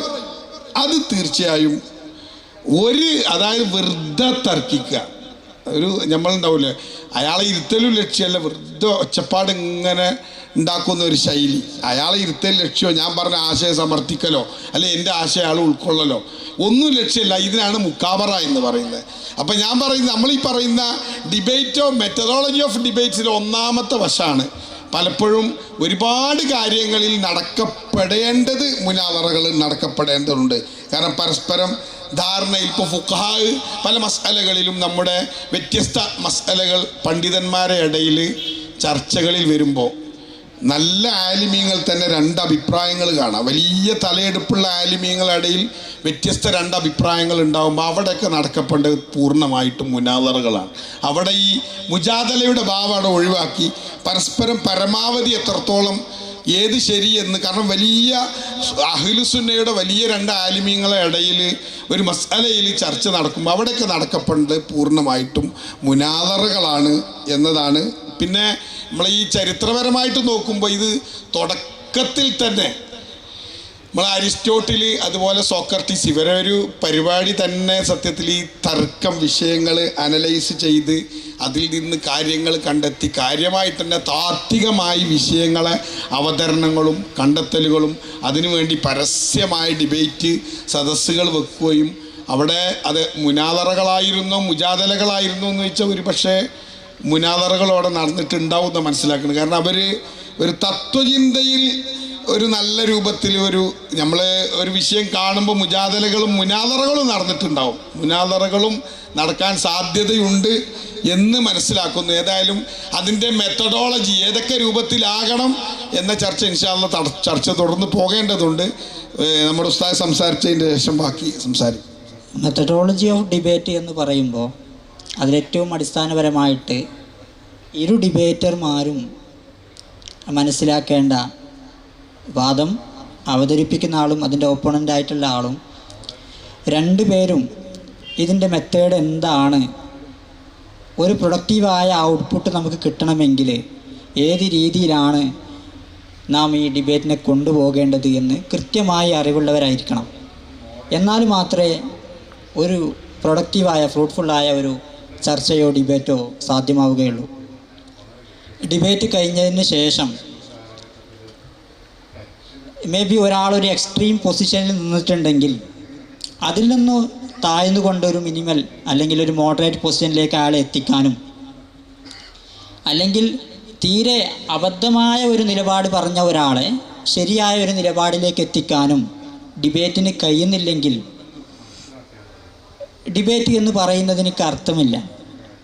അപ്പോൾ ഒരു യഥാർത്ഥ ഇന്നുവരെ ഡിബേറ്റിൻ്റെ വിഷയത്തിൽ മനുഷ്യകാലം തുടങ്ങിയത് മുതൽക്ക് തന്നെ ഡിബേറ്റ് നടക്കാറുണ്ടെങ്കിലും എങ്ങനെയാണ് ഒരു പ്രൊഡക്റ്റീവായ ഒരു കൃത്യമായ ഉത്തരത്തിലേക്ക് എത്തിക്കുന്ന ഡിബേറ്റുകൾ നടക്കേണ്ടത്, എങ്ങനെ ഏതൊക്കെ രൂപത്തിൽ ഡിബേറ്റ് ചെയ്താൽ നമുക്കത്തരത്തിലുള്ള ഇൻപുട്ടുകളെ ഔട്ട്പുട്ടുകളെ നമുക്കുണ്ടാക്കിയെടുക്കാം എന്നുള്ള രൂപത്തിൽ നടന്ന റിസർച്ചുകളൊക്കെ പഠനങ്ങളൊക്കെ. അപ്പോൾ ആ പഠനങ്ങളൊക്കെ പറയുന്നത് ഇത്തരത്തിലുള്ള ശേഷം വന്നിട്ടുള്ള ഒരുപാട് ഡിബേറ്റിൻ്റെ രൂപത്തിലും സ്ട്രക്ചറിലും അതിൻ്റെ ശൈലിയിലും വന്നിട്ടുള്ള ഒരുപാട് ഡെവലപ്മെൻറ്റ്സ്, അപ്പോൾ അവരൊക്കെ ഇതിനു വേണ്ടി റിസർച്ച് ചെയ്യുന്നതും ഈ വിഷയത്തിൽ ഡെവലപ്മെൻറ്റ് വേണം എന്നവരൊക്കെ ആഗ്രഹിക്കുന്നതും കൃത്യമായ ഒരു ഔട്ട്പുട്ട് ഡിബേറ്റുകളിൽ നിന്ന് കിട്ടണം എന്നൊരു ലക്ഷ്യത്തോടു കൂടിയാണ്. അപ്പം നിലവിൽ നടക്കുന്ന പല ഡിബേറ്റുകളിലും അത്തരത്തിലുള്ളൊരു ഔട്ട്പുട്ട് കിട്ടാതിരിക്കുന്നത് ഡിബേറ്റിൻ്റെ യഥാർത്ഥ മെത്തഡോളജി പാലിക്കാത്തത് കൊണ്ടാണ്. അപ്പോൾ ഇരു വിഭാഗങ്ങളും ഡിബേറ്റിൽ രണ്ട് ആർഗ്യുമെൻറ്റും അതിൻ്റെ ഓപ്പണൻ്റായിട്ടുള്ള ആളുകളും അവരുടെ എപ്പിസ്റ്റമോളജിയെ സംബന്ധിച്ച് കൃത്യമായ ധാരണയുള്ളവരായിരിക്കുക എന്നുള്ളതാണ് ഡിബേറ്റിൽ ഏറ്റവും പ്രധാനപ്പെട്ട ഒരു കാര്യം. അവരവതരിപ്പിക്കുന്ന വാദങ്ങൾ, അവരുടെ നിലപാടുകൾ ഏതൊരു എപ്പിസ്റ്റമോളജിയിൽ നിന്നിട്ടാണ്, ഏതൊരു പ്രമാണത്തിൽ നിന്നിട്ടാണ് ഡിറൈവ് ചെയ്ത് വന്നിട്ടുള്ളത്, ഉരുത്തിരിഞ്ഞ് വന്നിട്ടുള്ളത് എന്നുള്ളത് വളരെ പ്രധാനമാണ്. ആ എപ്പിസ്റ്റമോളജി രണ്ടുപേരും അംഗീകരിക്കുന്നുണ്ടോ, അല്ലെങ്കിൽ ഒരാളിൽ മാത്രം കേന്ദ്രീകൃതമായിട്ട് യുനാനിമസ്ലി അഗ്രീഡ് അല്ലാത്ത ഒരു എപ്പിസ്റ്റമോളജിയിൽ നിന്നിട്ടാണോ ഈ സംവാദം നടക്കുന്നത് എന്നുള്ളതും പ്രധാനമാണ്. രണ്ടുപേരും വ്യത്യസ്തമായ എപ്പിസ്റ്റമോളജി സ്വീകരിച്ചുകൊണ്ട് അവരുടെ എപ്പിസ്റ്റമോളജിയിൽ നിന്ന് ഉരുത്തിരിഞ്ഞിട്ട് വന്നിട്ടുള്ള ആശയങ്ങളാണ് അവരുടെ സ്വീകരിക്കുന്നെങ്കിൽ ആ ഡിബേറ്റ് യഥാർത്ഥത്തിൽ സാധ്യമാവില്ല. അവിടെ നടക്കേണ്ട ഡിബേറ്റ് യഥാർത്ഥത്തിൽ അവരുടെ എപ്പിസ്റ്റമോളജി ആദ്യം തീരുമാനമാക്കുക എന്നുള്ളതാണ്. അതുകൊണ്ടാണ് പല ഡിബേറ്റുകളിലും ആദ്യം ഒരു വ്യവസ്ഥ ചർച്ച, പ്രമാണ ചർച്ച എന്നുള്ളതൊക്കെ ആവശ്യമായി വരുന്നത്. രണ്ട് വിഭാഗങ്ങളും ഡിഫറൻ്റ് ആയിട്ടുള്ള എപ്പിസ്റ്റമോളജിയാണ് കൈകാര്യം ചെയ്യുന്നത് എങ്കിൽ ആ ഡിബേറ്റ് മുന്നോട്ട് പോവില്ല, അതിനൊരു ഫ്രൂട്ട്ഫുള്ളായ ഒരു ഔട്ട്പുട്ട് നമുക്ക് ലഭിക്കില്ല എന്നുള്ളതാണ്. രണ്ടാമത്തെ ഒരു കാര്യം, ടെർമിനോളജിയെ പറ്റിയിട്ട് പൂർണ്ണ ബോധ്യം ഉണ്ടാവുക എന്നുള്ളതാണ്. ഒരാൾ ഉപയോഗിക്കുന്ന ടെർമിനോളജി അതേ സെൻസിലാണ്, ഒരാൾ ഉപയോഗിക്കുന്ന ടേം അതേ സെൻസിലാണ് മറ്റാൾ ഉപയോഗിക്കുന്നത് എന്നുള്ളത് പ്രധാനമാണ്. ഒരാൾ ആ ടേമിനെ ഉപയോഗിക്കുന്നത് കുറച്ചും കൂടി ഒരു വൈഡർ സെൻസിലാണ്, ഒരാളൊരു നാരോ സെൻസിലാണ് അതിനെ ഉദ്ദേശിക്കുന്നത് എങ്കിൽ യഥാർത്ഥത്തിൽ നമ്മൾ ഉദ്ദേശിക്കുന്ന ഒരു ഔട്ട്പുട്ട് അവിടെ ലഭ്യമാകില്ല എന്നുള്ളതാണ്. ഇപ്പോൾ സാധാരണ നടക്കാറുള്ള ചർച്ചകളിലൊക്കെ റിലീജിയൻ എന്ന് പറയുന്ന ഒരു ടേം വൈഡ്ലി ഉപയോഗിക്കാൻ പറ്റുന്നൊരു ടേമാണ്. അതിനൊരു വൈഡ് സെൻസ് ഉണ്ട്. ഈവൻ ബുദ്ധമതത്തെയും ജൈനമതത്തെയും ഉൾപ്പെടുത്തുന്നതായ ഒരു തരത്തിൽ റിലീജിയൻ എന്ന് പറയാം. വ്യവസ്ഥാപിതമായിട്ട് ഒരു സുപ്രീം അതോറിറ്റിയിൽ ഗോഡിൽ അംഗീകരിക്കുന്ന ഒരു വിഭാഗത്തെ, ഒരു തീസ്റ്റ് ഗ്രൂപ്പിനെ മാത്രം സംബന്ധിച്ച് റിലീജിയൻ എന്ന് പറയാം. ഇത് രണ്ടും റിലീജിയൻ ഉദ്ദേശിക്കുന്നതാണ്. അപ്പോൾ റിലീജിയൻ ആവശ്യമാണോ എന്നുള്ളൊരു ഡിബേറ്റ് വെക്കുമ്പോൾ എന്താണ് ഡിബേറ്റ്? ഒരു സ്പിരിച്വാലിറ്റി എന്നുള്ളതിനെ അംഗീകരിക്കുന്നുണ്ടോ എന്നുള്ള തരത്തിലാണോ, അല്ലെങ്കിൽ ഒരു വ്യവസ്ഥാപിതമായിട്ടുള്ള ഒരു സിസ്റ്റമാറ്റിക് ആയിട്ടുള്ള ഒരു റിലീജിയൻ ആണോ ആവശ്യം എന്നുള്ള ഒരു സംഭവം. ആ ടേം ഏത് അർത്ഥത്തിലാണ് ഉപയോഗിക്കുന്നുള്ളത് എന്നുള്ളത് പ്രധാനമാണ്. അപ്പോൾ ഈ ടേമിൽ വ്യക്തതയില്ലെങ്കിൽ ആ ഡിബേറ്റ് കൊണ്ട് ഒരു കൃത്യമായ ഒരു ഔട്ട്കം ഉണ്ടാക്കാൻ സാധിക്കില്ല എന്നുള്ളതാണ്. അതുപോലെ തന്നെയുള്ള ഒരു വസ്തുതയാണ് ഫാലസികളെ സംബന്ധിച്ച് കൃത്യമായ ധാരണ ഉണ്ടായിരിക്കുക എന്നുള്ളത്. ഇപ്പോൾ സ്പോട്ട് ചെയ്യാൻ വളരെ ബുദ്ധിമുട്ടുണ്ടാകുന്ന ചില ഫാലസികളുണ്ട്. നമ്മുടെ മുമ്പിലേക്ക് ഒരു ആർട്ടിഫിഷ്യലായ ഒരു പൂവിനെ മുമ്പിലേക്ക് കൊണ്ടുവെക്കുകയാണെങ്കിൽ മേ ബി പല ആളുകളും കുറച്ച് ദൂരത്തു നിന്ന് നോക്കി കാണുമ്പോൾ അല്ലെങ്കിൽ അടുത്തുനിന്ന് നോക്കി കാണുമ്പോൾ ഇതൊരു യഥാർത്ഥ പൂവാണെന്ന് തെറ്റിദ്ധരിച്ചേക്കാം. അതിനെപ്പറ്റി കൃത്യമായ ധാരണയുള്ള ഒരാൾക്ക് ഇത് ആർട്ടിഫിഷ്യലാണോ അല്ലെങ്കിൽ ഒറിജിനൽ ഏതാണോ എന്നുള്ള ധാരണ ഉണ്ടാവും. അപ്പോൾ അതേപോലെ ആർഗ്യുമെൻറ്റുകളെ സംബന്ധിച്ചും ലോജിക്കിനെ സംബന്ധിച്ചും കൃത്യമായ ധാരണയുള്ള ഒരാൾക്ക് അവരുടെ മുമ്പിലേക്ക് ഒരു ആർട്ടിഫിഷ്യലായ ഒരു ആർഗ്യുമെൻറ്റ്, ഒരു ലോജിക്കൽ ഫാലസി ഉപയോഗിച്ചിട്ടുള്ള ഒരു ആർഗ്യുമെൻറ്റ് അയാളുടെ മുന്നിലേക്ക് കൊണ്ടുവരികയാണെങ്കിൽ കൃത്യമായിട്ട് ആൾക്കത് സ്പോട്ട് ചെയ്യാൻ പറ്റും. ഇതെന്താണ്? ഫാലസിയാണ്. അതിനെ അഡ്രസ്സ് ചെയ്ത് സംസാരിക്കാൻ പറ്റും. അപ്പോൾ ഇത്തരം ഫാലസികളെ സംബന്ധിച്ച് കൃത്യമായ ധാരണ ഉണ്ടായിരിക്കുക എന്നുള്ളത് ഡിബേറ്റിൽ വളരെ അത്യാവശ്യമുള്ളൊരു കാര്യമാണ്. ഇപ്പോൾ കേരളത്തിലൊക്കെ നടന്നുകൊണ്ടിരിക്കുന്ന ഡിബേറ്റുകൾ സാധാരണ കണ്ടുവരാറുള്ളൊരു സംഭവമാണ് ഈ സ്ട്രോമാൻ ഫാലസി എന്ന് പറയുന്നത്. ഇപ്പോൾ സ്ട്രോമാൻ ഫാലസി എന്ന് പറയുമ്പോൾ ഒരു ആശയത്തെ കൃത്യമായി എതിർക്കാൻ കഴിയാതിരിക്കുമ്പോൾ ആ ആശയത്തെ വേറൊരു ആശയമായി കണക്ട് ചെയ്തിട്ട് നമുക്കൊരു സിമ്പിളായി റെഫ്യൂട്ട് ചെയ്യാമെന്ന് പറയുന്നൊരു രീതിയാണ്. ഉദാഹരണത്തിന് ഇപ്പോൾ കേരളത്തിൽ നടക്കുന്ന ഡിബേറ്റുകൾ religion versus atheism, theism versus atheism നടക്കുന്ന ഡിബേറ്റുകൾ സാധാരണഗതിയിൽ കണ്ടുവരാറുള്ളൊരു കാഴ്ച ഈ ഫാക്ട് വേഴ്സസ് ഫെയ്ത്ത് അല്ലെങ്കിൽ റിലീജിയസ് വേഴ്സസ് സയൻസ് എന്ന് പറയുന്ന രൂപത്തിലാണ്. അപ്പോൾ ഇവർ കൃത്യമായി ചെയ്യുന്ന ഒരു സ്ട്രോമാൻ ഫാലസിയാണ്. റിലീജിയൻ എന്ന് പറയുന്നത് ഒരു ഫെയ്ത്ത് മാത്രമാണ്. നമ്മളൊക്കെ ഒരു നീലക്കൊടുവേലിയൊക്കെ പോയി തേടിപ്പോയാൽ നമ്മൾ ലക്ഷ്യസാധ്യത ഉണ്ടാവും എന്നൊക്കെ പറയും പോലുള്ളൊരു വിശ്വാസമാണ് റിലീജിയൻ എന്നിങ്ങനെ ഒരു പൊതുബോധം ഉണ്ടാക്കിയെടുക്കുക, ഒരു സ്ട്രോമാൻ ഫാലസി അവതരിപ്പിക്കുക, എന്നിട്ട് അതിനെ റെഫ്യൂട്ട് ചെയ്യുക. അത് സിമ്പിളാണ്. അതിനെ റെഫ്യൂട്ട് ചെയ്യാൻ സിമ്പിളാണ്. ആളുകൾക്ക് കൃത്യമായിട്ട് തെളിവുകളില്ലാത്ത അന്ധവിശ്വാസങ്ങളെ എതിർക്കാനുള്ള ത്വര നിശ്ചയം ഉണ്ടാവും. അപ്പോൾ അതുകൊണ്ട് ഫെയ്ത്ത് വേഴ്സസ് ഫാക്റ്റ് അല്ലെങ്കിൽ റിലീജിയസ് വേഴ്സസ് സയൻസ്, നമ്മൾ സയൻസിൻ്റെ ആളുകളാണ്, നിങ്ങൾ സയൻസിൻ്റെ ആളുകളല്ല. നമ്മൾ ഫാക്റ്റിൻ്റെ ആളുകളാണ്, നിങ്ങൾ ഫാക്റ്റിൻ്റെ ആളുകളല്ല, നിങ്ങൾ ഫെയ്ത്തിൻ്റെ ആളുകളാണ് എന്ന് പറഞ്ഞിട്ട് കൃത്യമായിട്ട് നമ്മൾ ഫെയ്ത്തിനെയാണ് വി പ്രിഫർ ഫാക്റ്റ് എന്ന് പറയുന്ന, നമ്മൾ ഫാക്റ്റിനെയാണ് പ്രിഫർ ചെയ്യുന്നത്, നമുക്ക് ഫെയ്ത്ത് വേണ്ട എന്ന് പറയുന്ന ഒരു ശൈലി ഇവിടെ ഉണ്ടാക്കിയെടുത്തിട്ട് റിലീജിയൻ ആക്രമിക്കുക എന്ന് പറയുന്ന ഒരു രീതിയാണ്. ഇത് കൃത്യമായൊരു സ്ട്രോമാൻ ഫാലസിയാണ്. ഇവരെ സംബന്ധിച്ചിടത്തോളം, ഇപ്പോൾ സോ കോൾഡ് രാഷണലിസ്റ്റ് എന്ന് പറയുന്ന ആളുകളെ സംബന്ധിച്ചിടത്തോളം അവർക്ക് ഈ റിലീജിയൻ എന്ന് പറയുന്നതിൻ്റെ ആന്ത്രപ്പോളജിയെ സംബന്ധിച്ചോ അല്ലെങ്കിൽ റിലീജിയൻ മുന്നോട്ട് വെക്കുന്ന എത്തിക്കൽ ഡിബേറ്റുകളെ സംബന്ധിച്ചോ അല്ലെങ്കിൽ ദൈവത്തെ കൂടാതെ ഒരു കോസ്മോളജിക്കൽ ഇഷ്യൂസിനെ സംബന്ധിച്ചോ ഇതൊന്നും അവർക്ക് ബോധേഡല്ല. അവരെ സംബന്ധിച്ചിടത്തോളം നമ്മളൊരു ഫെയ്ത്തിനെയാണ് എതിർക്കുന്നത്, തെളിവുകളില്ലാത്തൊരു ഫെയ്ത്തിനെയാണ് എതിർക്കുന്നത് എന്നുള്ള ഒരു സ്ട്രോമാൻ ഇവിടെ ക്രിയേറ്റ് ചെയ്തിട്ട് അതിനെതിരെയാണ് നമ്മൾ ശബ്ദിക്കുന്നത് എന്ന് പൊതുബോധം വരുത്തി തീർക്കുക എന്നുള്ളതാണ്. യഥാർത്ഥത്തിൽ ഒരു അക്കാഡമിക് രൂപത്തിലാണ്, ഒരു ഡിബേറ്റ് രൂപത്തിലാണ് റിലീജിയനെ എതിർക്കുന്നെങ്കിൽ, അതിനുവേണ്ടി തയ്യാറാകുന്നെങ്കിൽ ആദ്യമായിട്ട് ചെയ്യേണ്ടത് റിലീജിയൻ മുന്നോട്ട് വെക്കുന്ന എപ്പിസ്റ്റമോളജി എന്താണ്, റിലീജിയൻ മുന്നോട്ട് വെക്കുന്ന മെറ്റാഫിസിക്സ് എന്താണ്, അത് മുന്നോട്ട് വെക്കുന്ന എത്തിക്കൽ സ്റ്റാൻഡേർഡ് എന്താണ്, അതിൻ്റെ എസ്തെറ്റിക്സ് എന്താണ്, ഇത് കൃത്യമായി മനസ്സിലാക്കിയിട്ട് അതിനെ റെഫ്യൂട്ട് ചെയ്യുക എന്നുള്ളതാണ് യഥാർത്ഥത്തിലൊരു എത്തിസം മുന്നോട്ട് വെക്കുന്ന ഒരാൾ ചെയ്യേണ്ടത്. കേരളത്തിൽ നടന്നുകൊണ്ടിരിക്കുന്ന അല്ലെങ്കിൽ പൊതുവിൽ നടക്കുന്ന ഒരു കാര്യം, റാഷണലിസവും യഥാർത്ഥത്തിൽ റാഷണലിസവും എത്തിസവും തമ്മിൽ ബന്ധമില്ലാത്തൊരു കാര്യമാണ്. റാഷണലിസം എന്ന് പറഞ്ഞാൽ യുക്തിയെ തെളിവാക്കുക, ലോജിക്ക് എവിഡൻസ് ആണ് എന്ന് പറയുന്ന ഒരു വിഭാഗമാണ്. എത്തിസം എന്ന് പറഞ്ഞാൽ ദൈവത്തെ നിരാകരിക്കുക, എക്സിസ്റ്റൻസ് ഓഫ് ഗോഡിനെ ഡിനൈ ചെയ്യുക എന്ന് പറയുന്നതാണ് എത്തിസം എന്ന് പറയുന്നത്. എല്ലാ റാഷണലിസ്റ്റുകളും എത്തിസ്റ്റുകളോ എല്ലാ എത്തിസ്റ്റുകളും റാഷണലിസ്റ്റുകളോ അല്ല. റാഷണലിസം എന്ന് പറയുന്നത് എത്തിസത്തിൻ്റെ സിനോണിമസായിട്ട് ഇവിടെ അവതരിപ്പിക്കുക എന്ന് പറയുന്നതാണ് യഥാർത്ഥത്തിൽ ഇവർ ചെയ്യുന്ന ഏറ്റവും വലിയ പ്രശ്നം. ഒരാൾക്ക് റാഷണലിസം എപ്പിസ്റ്റമോളജി ആയി സ്വീകരിക്കുന്ന ഒരാൾക്ക് വേണമെങ്കിൽ എത്തിസ്റ്റ് ആവാം, അയാൾക്ക് തീസ്റ്റും ആവാം. അതേപോലെ തന്നെ എംപിരിസിസം അയാളുടെ എപ്പിസ്റ്റമോളജി ആയി സ്വീകരിക്കുന്ന ഒരാൾക്ക് വേണമെങ്കിൽ തീസ്റ്റും ആവാം എത്തിസ്റ്റും ആവാം. അതൊക്കെ എപ്പിസ്റ്റമോളജി അവരുടെ ഏത് എപ്പിസ്റ്റമോളജിയാണ് സ്വീകരിക്കുന്നത് എന്നതിനനുസരിച്ചാണ്. റാഷണലിസ്റ്റ് ആയാൽ അവൾ നിർബന്ധമായിട്ടും നെസസറിലി അയാൾ ഒരു എത്തിസ്റ്റ് ആയിരിക്കണം എന്നൊന്നുമില്ല. കാരണം അത് തമ്മിൽ ബന്ധിപ്പിക്കുന്ന ഒരു രേഖയില്ല. റാഷണലിസ്റ്റ് ആയാൽ അത് കൃത്യമായ ആ എപ്പിസ്റ്റമോളജിയുടെ സഞ്ചരിച്ചാൽ കൃത്യമായ എത്തിസത്തിലേക്ക് എത്തുമെന്നൊന്നും പറയാൻ കഴിയില്ല. അപ്പോൾ ഇത്തരത്തിലുള്ള സ്ട്രോമാൻ ഫാലസികൾ പലപ്പോഴും ഡിബേറ്റുകളിൽ കണ്ടുവരാറുണ്ട്, അവതരിപ്പിക്കാറുണ്ട്. അപ്പോൾ ഇതിനെ കൃത്യമായി അഡ്രസ്സ് ചെയ്യുക, ഈ ഫാലസികൾ ഇതൊരു ഫാലസിയാണ് എന്ന് മനസ്സിലാവാൻ തക്ക വിധത്തിൽ ലോജിക്കിനെ സംബന്ധിച്ചും ആർഗ്യുമെൻറ്റേഷനെ സംബന്ധിച്ചും അതിൻ്റെ സ്ട്രക്ചറുകളെ സംബന്ധിച്ചും കൃത്യമായ ധാരണ ഉണ്ടായിരിക്കുക എന്ന് പറയുന്ന ഒരു ഡിബേറ്റർക്ക് വേണ്ടി ഏറ്റവും വലിയ ക്വാളിറ്റിയാണ്. അതേപോലെ മനുഷ്യരെന്ന് പറയുന്നത് ഒരു ബയാസ്ഡായ ആളുകളാണ്. ഒരുപാട് കോഗ്നിറ്റീവ് ബയാസുകൾ മനുഷ്യനൊക്കെയുണ്ട്. കൃത്യമായിട്ട് രണ്ട് ഐഡിയോളജികൾ നമ്മുടെ മുമ്പിലേക്ക് വന്നാൽ, അല്ലെങ്കിൽ രണ്ടോ അതിലധികമോ ആശയങ്ങൾ നിലപാടുകൾ ഒരു വിഷയത്തിലേക്ക് നമ്മുടെ മുമ്പിലേക്ക് വന്നാൽ, ഏത് ഐഡിയോളജിയാണ് ഞാൻ സെലക്ട് ചെയ്യേണ്ടത്, ഏത് ആശയമാണ് നിഷ്പക്ഷമായി ഞാൻ സെലക്ട് ചെയ്യേണ്ടത് എന്ന് ആലോചിക്കുമ്പോൾ പലപ്പോഴും മനുഷ്യൻ ബയാസ്ഡാവും.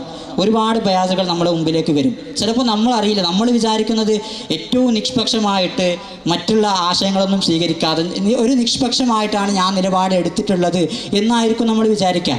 പക്ഷെ ഒരു കൃത്യമായ ഒരു ഡിബേറ്റിൽ ഏർപ്പെടുമ്പോഴാണ് പല വിഷയത്തിലും എനിക്ക് ഇവിടെ പക്ഷപാതങ്ങൾ സംഭവിച്ചിട്ടുണ്ട്, ഞാൻ ബയാസ്ഡ് ആയിട്ടുണ്ട്, ഇവിടെയുള്ള പൊതുബോധം അല്ലെങ്കിൽ എന്നെ ചെറുപ്പത്തിൽ പഠിപ്പിച്ച ഉസ്താദുമാർ, മാഷന്മാർ, അല്ലെങ്കിൽ ഞാൻ ചെയ്ത റിസർച്ചുകൾ, അല്ലെങ്കിൽ എൻ്റെ ചുറ്റുപാട്, എൻ്റെ അധ്യാപകന്മാർ, എൻ്റെ പാരൻസ്, ഇവരിൽ നിന്നിട്ടുള്ള കുറേ സ്വാധീനം ഞാൻ ഈ ഐഡിയോളജികൾ തിരഞ്ഞെടുക്കുന്നതിൽ എന്നെ സ്വാധീനിച്ചിട്ടുണ്ടോ ഇല്ലേ എന്ന് നമുക്ക് മനസ്സിലാകണമെങ്കിൽ, ഇത്തരം ബയാസുകൾ നമ്മൾ പെട്ടുപോയിട്ടുണ്ടോ എന്ന് മനസ്സിലാക്കണമെങ്കിൽ കൃത്യമായിട്ടൊരു ഡിബേറ്റ് ആവശ്യമാണ്. ഈ ഡിബേറ്റിലൂടെയാണ് നമ്മൾ ബയാസ്ഡ് ആണോ അല്ലേ നമുക്ക് മനസ്സിലാക്കാൻ കഴിയുക.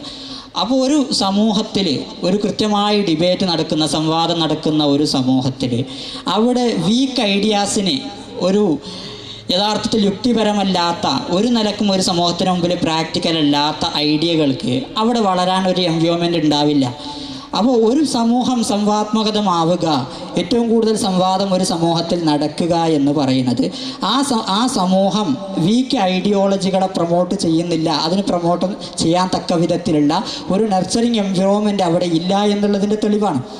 അപ്പോൾ ഒരു സമൂഹം കൃത്യമായി അക്കാഡമിക്കലായിട്ട് വിഷയങ്ങളെ കണ്ടാൽ ആ സമൂഹത്തിലുള്ള ഐഡിയകളൊക്കെ, ആ സമൂഹത്തിലുള്ള ആശയങ്ങളൊക്കെ കൃത്യമായിട്ടുള്ള ഒരു പ്രമാണത്തിൻ്റെ അടിസ്ഥാനത്തിലായിരിക്കും എന്നുള്ളതാണ്. ഇസ്ലാമിൻ്റെ ആദ്യകാലങ്ങളിൽ തന്നെ, സലഫ് സ്വാലിഹ്യങ്ങളുടെ കാലത്തും ശേഷവും, ഇസ്ലാമിൻ്റെ ഗോൾഡൻ ഏജ് എന്നറിയപ്പെടുന്ന കാലങ്ങളിലൊക്കെ സംവാദത്തെ സംബന്ധിച്ച്, ഡിബേറ്റുകളെ സംബന്ധിച്ച്, എങ്ങനെയാണ് ഡിബേറ്റുകളെ സമീപിക്കേണ്ടത് എന്നുള്ള സംബന്ധിച്ച് ഒരുപാട് പഠനങ്ങളും റിസാലകളും ഗ്രന്ഥങ്ങളും ആ വിഷയത്തിൽ രേഖപ്പെടുത്തിയിട്ടുണ്ട്. ഇപ്പോൾ ഇൽമുൽ കലാം എന്ന് പറയുന്ന ഒരു ഫന്ന് തന്നെ, ഒരു ശാസ്ത്രശാഖ തന്നെ വൈഡ്ലി ആക്സെപ്റ്റഡ് ആയിട്ടില്ല, അല്ലെങ്കിൽ യുനാനിമസ്ലി അഗ്രീഡ് ആയിട്ടില്ല, എല്ലാവരും അംഗീകരിക്കുന്ന ഒരു എപ്പിസ്റ്റമോളജിയിൽ നിന്നിട്ട് ഇസ്ലാമിൻ്റെ അടിസ്ഥാന തത്വങ്ങളെ തെളിയിക്കുക, അതിനെ ഇസ്ലാമിൻ്റെ തിയോളജിയെ സ്ഥാപിക്കുക എന്ന് പറയുന്ന ഒരു ലക്ഷ്യത്തോടെയാണ് ഇൽമുൽ കലാം, അതിനെ ഫിലോസഫിക്കലായി അനലൈസ് ചെയ്യുക എന്നുള്ള ഒരു ലക്ഷ്യത്തോടു കൂടെ തന്നെയാണ് ഇൽമുൽ കലാം എന്ന് പറയുന്ന ഒരു പഠനശാഖ തന്നെ ഉണ്ടായിട്ടുള്ളത്. ആ പഠനശാഖയിൽ അവരുടെ കിതാബുകളിൽ അവർ സ്വീകരിക്കുന്ന രീതി കൃത്യമായിട്ടൊരു ഡിബേറ്റിൻ്റെ മെത്തഡോളജിയാണ്. ആദ്യമായിട്ട് ആർഗ്യുമെൻറ്റുകൾ ഉന്നയിക്കുക. ആ ആർഗ്യുമെൻറ്റിൽ ഏതെങ്കിലും ഒരു ടെർമിനോളജിയെ പറ്റി സംസാരിച്ചിട്ടുണ്ടെങ്കിൽ ആ ടെർമിനോളജി ഏത് സെൻസിലാണ് പറഞ്ഞത് എന്നുള്ളത് കൃത്യമായി വിശദീകരിക്കുക. ശേഷം ഇതിനെ ഒപ്പോണൻ്റ് എങ്ങനെയാണ് ഇതിനെ റദ്ദ് ചെയ്യുന്നത്, അതിനെ റിഫ്യൂട്ട് ചെയ്യുന്നത്, അതിനെ ഡിബങ്ക് ചെയ്യുന്നത് എന്ന് കൃത്യമായി പറയുക, അതിനുള്ള കൃത്യമായ മറുപടി പറയുക എന്നുള്ള രൂപത്തിലാണ് ഈ ഫന്നിനെ സമീപിച്ച ആളുകളൊക്കെ ഇമാമികളൊക്കെ സ്വീകരിച്ചിട്ടുള്ളൊരു ശൈലി. ആ ശൈലി ഇസ്ലാമിക ലോകത്തിന് വളരെയധികം ഗുണം ചെയ്തിട്ടുണ്ട്. അതിൻ്റെ ഫലം ഇന്നും മുസ്ലിം ലോകം അനുഭവിക്കുകയാണ്. ഇന്നും എല്ലാ വിഭാഗത്തിലുള്ള അക്കാഡമിക്കലായിട്ട് വിഷയം സമീപിക്കുന്ന എല്ലാവരും അതിൻ്റെ ഉപകാരം പിന്നെ അതിൻ്റെ ബെനിഫിറ്റ് ഇന്ന് അനുഭവിച്ചു കൊണ്ടിരിക്കുകയാണ്. അപ്പോൾ ഖുർആൻ നമ്മോട് പ്രഖ്യാപിക്കുന്ന വലാ തഖുഫു മാ ലൈസ ലക ബിഹി ഇൽമു എന്ന് പറയുന്ന, നിങ്ങൾക്ക് കൃത്യമായ, നിങ്ങൾക്ക് ജസ്റ്റിഫൈഡ് ചെയ്യാൻ പറ്റുന്ന ഇൽമു എന്ന് പറയുന്ന ജസ്റ്റിഫൈഡ് ട്രൂത്തുകൾ, നിങ്ങൾക്ക് നിങ്ങളുടെ എവിഡൻസുകളെ കൊണ്ട് ജസ്റ്റിഫൈ ചെയ്യാൻ പറ്റുന്ന ട്രൂത്തുകളെ പറ്റി അല്ലാതെ നിങ്ങൾ നിലപാട് സ്വീകരിക്കരുത്. കൃത്യമായ ഇൽമില്ലാത്തൊരു വിഷയത്തിൽ നിങ്ങൾ നിലപാട് സ്വീകരിക്കരുത് എന്ന് പറയുന്നത് ഖുർആനിൻ്റെ പ്രഖ്യാപനമാണ്. അപ്പോൾ നമ്മളൊരു വിഷയത്തിൽ ആദ്യമായിട്ട് നമുക്ക് വേണ്ടത് പ്രമാണങ്ങളെ സംബന്ധിച്ച് ഒരു ധാരണയാണ്. എന്താണ് എൻ്റെ എപ്പിസ്റ്റമോളജി എന്നുള്ള സംബന്ധിച്ചൊരു ധാരണയാണ്. പിന്നീട് ആ എപ്പിസ്റ്റമോളജിയിൽ നിന്നിട്ട് എന്താണോ ഡിറൈവ് ചെയ്ത് വരുന്നത്, ആ എപ്പിസ്റ്റമോളജിയിൽ നിന്നിട്ട് എന്താണോ നമുക്ക് മനസ്സിലാകുന്നത്, ആ നിലപാട് സ്വീകരിക്കുക. ആദ്യം ഒരു ഉസൂൽ ഉണ്ടാക്കുക. ആ ഉസൂലിൽ നിന്നിട്ട് എന്താണ് ഇവിടെ നമുക്ക് മനസ്സിലാകുന്നത്, എന്താണ് നമുക്കതിൽ നിന്ന് ഉരുത്തിരിഞ്ഞെടുക്കാൻ കഴിയുന്നത് എന്നുള്ളതാണ് ഇവിടെ വെക്കേണ്ട ഒരു കാര്യം. മറിച്ച് നിലവിൽ സംഭവിക്കുന്നത് ഭൗതികമായ ഒരു നേട്ടത്തിന് വേണ്ടിയോ അല്ലെങ്കിൽ മറ്റുള്ള കാര്യങ്ങൾക്ക് വേണ്ടിയോ ഒരു നിലപാട് സ്വീകരിച്ചിട്ട് ആ നിലപാടിന് പ്രചോദനമായിട്ടുള്ള എപ്പിസ്റ്റമോളജി ഏതാണ് അത് സ്വീകരിക്കുക എന്നുള്ളൊരു കാഴ്ചപ്പാടാണ്. നിലവിൽ കേരളത്തിൽ കണ്ടിട്ടുള്ള എത്തിസം അല്ലെങ്കിൽ ലിബറലിസം പ്രോത്സാഹിപ്പിക്കുന്ന ആളുകൾ ആദ്യം എത്തിസത്തിലേക്ക് എത്തുക, അല്ലെങ്കിൽ ലിബറലിസം പ്രൊമോട്ട് ചെയ്യുക. പിന്നീട് ഇതിന് സപ്പോർട്ടീവായിട്ടുള്ള എപ്പിസ്റ്റമോളജി ഏതാണ്, ഇതിന് ഫലവത്തായ എപ്പിസ്റ്റമോളജി ഏതാണ് എന്ന് പഠനം നടത്തുക എന്നുള്ളൊരു ശൈലിയാണ് സാധാരണ കണ്ടുവരാറുള്ളത്. നമ്മൾ ചെയ്യേണ്ടത് കൃത്യമായ ഒരു എപ്പിസ്റ്റമോളജിക്കൽ സ്റ്റാൻഡ്, ഒരു പ്രമാണം, ഒരു ഉസൂല് നമുക്ക് ഉണ്ടാവുക. അതിന് ശേഷം ആ ഉസൂലിൽ നിന്നിട്ട് നമ്മുടെ എല്ലാ ഫ്രോയിയായ കാര്യങ്ങൾ, ശാഖാപരമായ കാര്യങ്ങൾ വേർതിരിച്ചെടുക്കുക എന്ന് പറയുന്നതാണ്. അപ്പോൾ ഇതിനൊക്കെയുള്ള ഒരു രീതി, കൃത്യമായ ഒരു നിലപാട്, യുക്തിപരമായിട്ടുള്ള പ്രാമാണികമായിട്ടുള്ള വിഷയങ്ങളും നിലപാടുകളും ഇവിടെ ഉണ്ടാകാൻ ഏറ്റവും അത്യാവശ്യം ഡിബേറ്റിൻ്റെ മെത്തഡോളജി അനുസരിച്ച്, ഡിബേറ്റിൻ്റെ കായികകൾ അംഗീകരിച്ച് ആ സമൂഹത്തിൽ അക്കാഡമിക്കലായിട്ട് ഡിബേറ്റ് നടക്കുക എന്നുള്ളതാണ്. അത്തരത്തിലുള്ളൊരു ഡിബേറ്റാണ്, കൃത്യമായ മെത്തഡോളജി ഫോളോ ചെയ്തുകൊണ്ടുള്ള ഡിബേറ്റാണ് ഇവിടെ നടക്കുന്നതെങ്കിൽ കൃത്യമായ ഔട്ട്പുട്ടുകൾ നമുക്ക് ലഭിക്കും. ഒരു ഫ്രൂട്ട്ഫുള്ളായ ഡിസ്കഷൻ നമുക്ക് സാധ്യമാവും എന്നുള്ളതാണ്. ഞാൻ നേരത്തെ പറഞ്ഞൊരു വിഷയത്തിൽ ഈ മുജാദല എന്ന് പറയുന്നത് ഇസ്തിലാഹിയായ മുജാദല ഒരിക്കലും അത് സ്വവാബിനെ, സത്യത്തെ വെളിവാക്കൽ ലക്ഷ്യത്തോടു കൂടെ നടക്കുന്നതല്ല. ഇസ്തിലാഹിയായിട്ട് മുനാദറ, മുജാദല, മുക്കാബറ എന്ന് മൂന്നായി നമ്മൾ പറയലുണ്ട്. അതിൽ മുനാദറ എന്ന് പറഞ്ഞാൽ ഇൽഹാറുല്ലി സ്വവാബാണ്, സത്യത്തെ ബോധ്യപ്പെടുത്താനും വെളിവാക്കാനും വേണ്ടി നടത്തുന്നതാണ്. മുജാദല എന്ന് പറയുമ്പോൾ സത്യത്തെ വെളിവാക്കൽ ലക്ഷ്യമല്ല, മറുപക്ഷത്തെ തകർക്കൽ മാത്രമാണ് ലക്ഷ്യം. അത്തരത്തിൽ മുനാദറ ഒരിക്കലും നമ്മുടെ ഉസ്താദുമാരും എന്ത് ചെയ്യണില്ല, ഒരു മുജാദല നടത്തുന്നില്ല. എന്നാൽ ഈ മുനാദറയിൽ ഉണ്ടാവും മറുകക്ഷിയിൽ നിന്ന് സത്യം കിട്ടുമോ എന്ന് പഠിക്കാൻ വേണ്ടി നടത്തുന്ന ശൈലിയിൽ ചിരിപ്പിക്കാതെ വളരെ എന്ന ശൈലിയിൽ അതബോടുകൂടെ പാലിച്ച് നടത്തുന്ന ഒരു മുനാദറയല്ല അവിടെ. കാരണം അവിടെ സത്യം എന്താണെന്ന് പൂർണ്ണമായി അറിയലോടുകൂടെ ആ സത്യത്തെ ബോധ്യപ്പെടുത്തുക എന്ന ലക്ഷ്യത്തോടുകൂടെയാണ്. ഇമാം ഷാഫി റളിയല്ലാഹു അൻഹുവും അതുപോലെ തന്നെ മറ്റ് ഇമാമികളും തമ്മിൽ നടത്തിയ മറുകക്ഷിയിൽ സത്യമുണ്ടെങ്കിൽ അങ്ങോട്ട് പോവുകയും തിരിച്ചു വരികയൊക്കെ ചെയ്യാൻ കഴിയുന്ന അവിടെയാണ് ചിരിക്കരുത്, അല്ലെങ്കിൽ പിന്നെന്ത് ചെയ്യണം, വളരെ രൂപത്തിലായിരിക്കണം എന്ന് പറഞ്ഞ ആദാബുകൾ പറഞ്ഞിട്ടുള്ളത്. അതേ സ്ഥാനത്ത് ഇസ്തിലാഹിയായി പറയുന്ന മുജാദലകൾ ഒരിക്കലും അവിടെ അത് സത്യത്തെ വെളിവാക്കല്ല, മറുകക്ഷിയെ പരാജയപ്പെടുത്തുക എന്ന ലക്ഷ്യം മാത്രം വെച്ചുകൊണ്ട് നടക്കുന്ന ഒരു മുജാദലയുണ്ട്. അത്തരത്തിലുള്ള മുജാദലകൾ നിലവിൽ നടന്നു വരുന്ന ഉസ്താദുമാരൊന്നും നടത്തലില്ല. പക്ഷെ പലരും അങ്ങനെ ലക്ഷ്യം വെച്ച് നിലവിൽ എത്തീസ്റ്റുകളൊക്കെ പലപ്പോഴും ആ രൂപത്തിൽ പലപ്പോഴും മറുകക്ഷിയെ തോൽപ്പിക്കുക എന്ന ലക്ഷ്യത്തോടു കൂടെ സ്വന്തം ഒരു വാദം തന്നെ ഇല്ല. നേരത്തെ പറഞ്ഞ രൂപത്തിലാണ്, സ്വയം ഒരു വാദം ഉണ്ടാവില്ല, മറുകക്ഷി പറഞ്ഞതിനെ തകർക്കുക എന്ന ലക്ഷ്യത്തിൽ മാത്രം മുജാദലയുമായി നടക്കുന്ന ആളുകളാണ്. ഈ വിഷയത്തിൽ ദീർഘമായി ആദാബുകൾ പറഞ്ഞ് വളരെ വ്യക്തമായി അതിൻ്റെ കാര്യങ്ങളൊക്കെ വിശദീകരിച്ചിട്ടുണ്ട്. ഈ നിലവിൽ തന്നെ ഇപ്പം നേരത്തെ പറഞ്ഞ രൂപത്തിൽ ഒരു മുനാദറ നടക്കുമ്പോൾ ആദ്യം അതിനൊരു വ്യവസ്ഥ, അതാണ് നേരത്തെ സൂചിപ്പിച്ചത്, ഏതൊക്കെ തെളിവുകളാണ് അംഗീകരിക്കുക, ഏതൊക്കെ അംഗീകരിക്കില്ല എന്നുള്ള വ്യക്തമായൊരു ധാരണ വ്യവസ്ഥ വേണം. എന്ത് വിഷയത്തിലാണ് മുനാദറ എന്ന വ്യക്തമായ ഒരു വാദം ആദ്യം മുന്നോട്ട് വെക്കണം. ആ വാദത്തിലുള്ള ഓരോ അതിൻ്റെ ഓരോ മുബത്തതയും ഖബറും മൗദൂ സബ്ജക്റ്റും പ്രെഡിക്കേറ്റിൻ്റെയൊക്കെ ഉദ്ദേശങ്ങൾ ടെർമിനോളജികളൊക്കെ ക്ലിയർ ആകണമെന്ന് പറഞ്ഞു. അതിനുശേഷം മുനാദറക്ക് പല ശൈലികളുണ്ട്. നമ്മളെ കിതാബിൽ പറഞ്ഞ് തവജ്ജുൽ മുത്തഖാസിമൈനി എന്നാണ്, രണ്ട് പരസ്പര വ്യത്യസ്ത ആശയങ്ങളുള്ള ആളുകൾ തമ്മിൽ. ഇപ്പോൾ ലിങ്കൺ, ഡഗ്ലസ്, അതുപോലെ തന്നെ കോൾപപ്പർ, അങ്ങനെ പലരും പല രീതിയിലുള്ള മുനാദറകൾക്കുള്ള വെവ്വേറെ സ്റ്റൈലുകളുണ്ട്. രണ്ടാളുകൾ, ഇനി രണ്ടാളെ സപ്പോർട്ട് ചെയ്യാൻ വേണ്ടി കൂട്ടത്തിൽ 2-3 ആളുകളെ വെച്ച്, പിന്നെ പാർലമെൻ്ററി രീതി എന്ന് പറയുന്ന മുനാദറയുടെ ശൈലി പറയുന്നുണ്ട്. 2 ടീമുകൾ, ഒരേ ആശയത്തിലുള്ള 2 ടീമുകൾ, എതിരാശയത്തിലുള്ള 2 ടീമുകൾ, എന്നിട്ട് ഇവർ പരസ്പരം അങ്ങോട്ടും ഇങ്ങോട്ടും ചർച്ചകൾ നടത്തുന്ന രീതി. പലപ്പോഴും ഈ മുനാദറയിൽ ആശയങ്ങൾ പഠിക്കണമെന്ന ശൈലിയിൽ ചില യൂറോപ്യൻ ഡിബേറ്റ്സുകളൊക്കെ ചിലപ്പോൾ കാണാൻ കഴിയലുണ്ട്.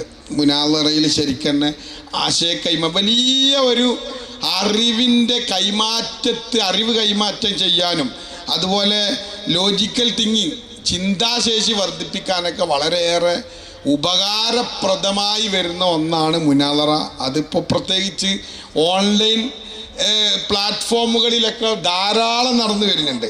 സാധാരണ ഓഫ്ലൈൻ പ്ലാറ്റ്ഫോമിൽ ഇപ്പോൾ ആളുകൾ തമ്മിൽ മുനാദറ നടക്കണമെങ്കിൽ ഒരുപാട് പ്രയാസമായിരിക്കും. അതേ സ്ഥാനത്ത് ഓൺലൈൻ പ്ലാറ്റ്ഫോമുകൾ വലിയ ആളുകൾ തമ്മിൽ സിമ്പിളായി ഇത്തരം കാര്യങ്ങൾ നടന്നു വരുന്നുണ്ട്. അതിൻ്റെ മെത്തഡോളജി എന്ന ചർച്ച ഇവിടെ ഞാൻ മനസ്സിലാക്കുന്ന BKF ആണല്ലോ, ബുഖാരി നോളജ് ഫെസ്റ്റ് എന്ന് പറഞ്ഞ ഒരു സ്ഥലത്ത് ഒരു പരിപാടിയിൽ ഇങ്ങനെ എന്തിനാണ് മെത്തഡോളജി ഓഫ് ഡിബേറ്റ്സ് എന്ന് വെച്ചതെങ്കിൽ അറിവ് കൈമാറാനും അറിവ് വർദ്ധിപ്പിക്കാനും അതുപോലെ അറിവിനെ കൂടുതൽ ഉൾക്കൊള്ളാനും വേണ്ടിയാണ് ഡിബേറ്റുകൾ നടക്കേണ്ടതെന്നും അത് ഏത് രൂപത്തിലാണ് ഡിബേറ്റുകൾ നടക്കേണ്ടതെന്നും എന്താണ് അതിൻ്റെ ലക്ഷ്യം, എങ്ങനെ ആയിരിക്കണമെന്ന് ഈ നോളജ് ഫെസ്റ്റിൽ വെച്ച് തന്നെയാണ് എന്ത് ചെയ്യേണ്ടത്, സത്യത്തിൽ പറയേണ്ടത്. കാരണം ഇത് അറിവ് ലഭിക്കാനുള്ള വലിയ ഒരു മാർഗമാണ്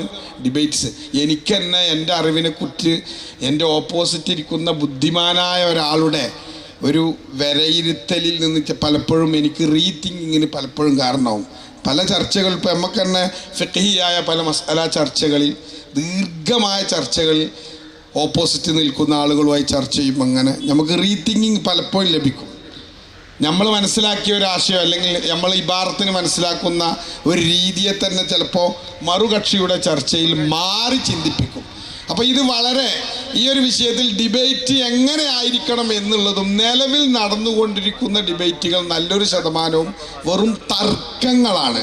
തർക്കിക്കാൻ വേണ്ടി മാത്രം നടക്കുന്ന രീതിയിൽ നിന്ന് മാറി ഒരു അറിവ് സമ്പാദിക്കുന്ന രീതിയിലേക്ക് ഇത് കൊണ്ടുവരണം എന്നൊരു സന്ദേശമാണ് ഈ BKFൻ്റെ ലാസ്റ്റ് അല്ലേ ഒരു അറിവ് കൈമാറാനുള്ള ഒരു മാർഗമായി ഡിബേറ്റുകൾ വളരണം, നമ്മുടെ ശൈലികൾ തിരുത്തപ്പെടണം, ഡിബേറ്റിൻ്റെ രീതികൾ മാറ്റപ്പെടണം. അറിവ് കൈമാറാൻ ഇത്ര വലിയൊരു രീതിയില്ല. കാരണം പരസ്പരം ഒരു സദസ്സിന് മുന്നിൽ, സദസ്സൊന്നും വേണമെന്നില്ല, സദസ്സിന് മുന്നിൽ അറിവ് അതന്നെ ഇതിൽ വസിയ്യത്ത് ചെയ്യുന്നുണ്ട്. ലാസ്റ്റ് ഇസ്തിജാൽ ചെയ്യരുത് പറയുന്നുണ്ട്. വാദങ്ങൾ എഴുതി, തെളിവുകൾ എഴുതി പെട്ടെന്ന് എന്ത് ചെയ്യരുത്, വാദപ്രതിവാദത്തിലേക്ക് നീങ്ങരുത്.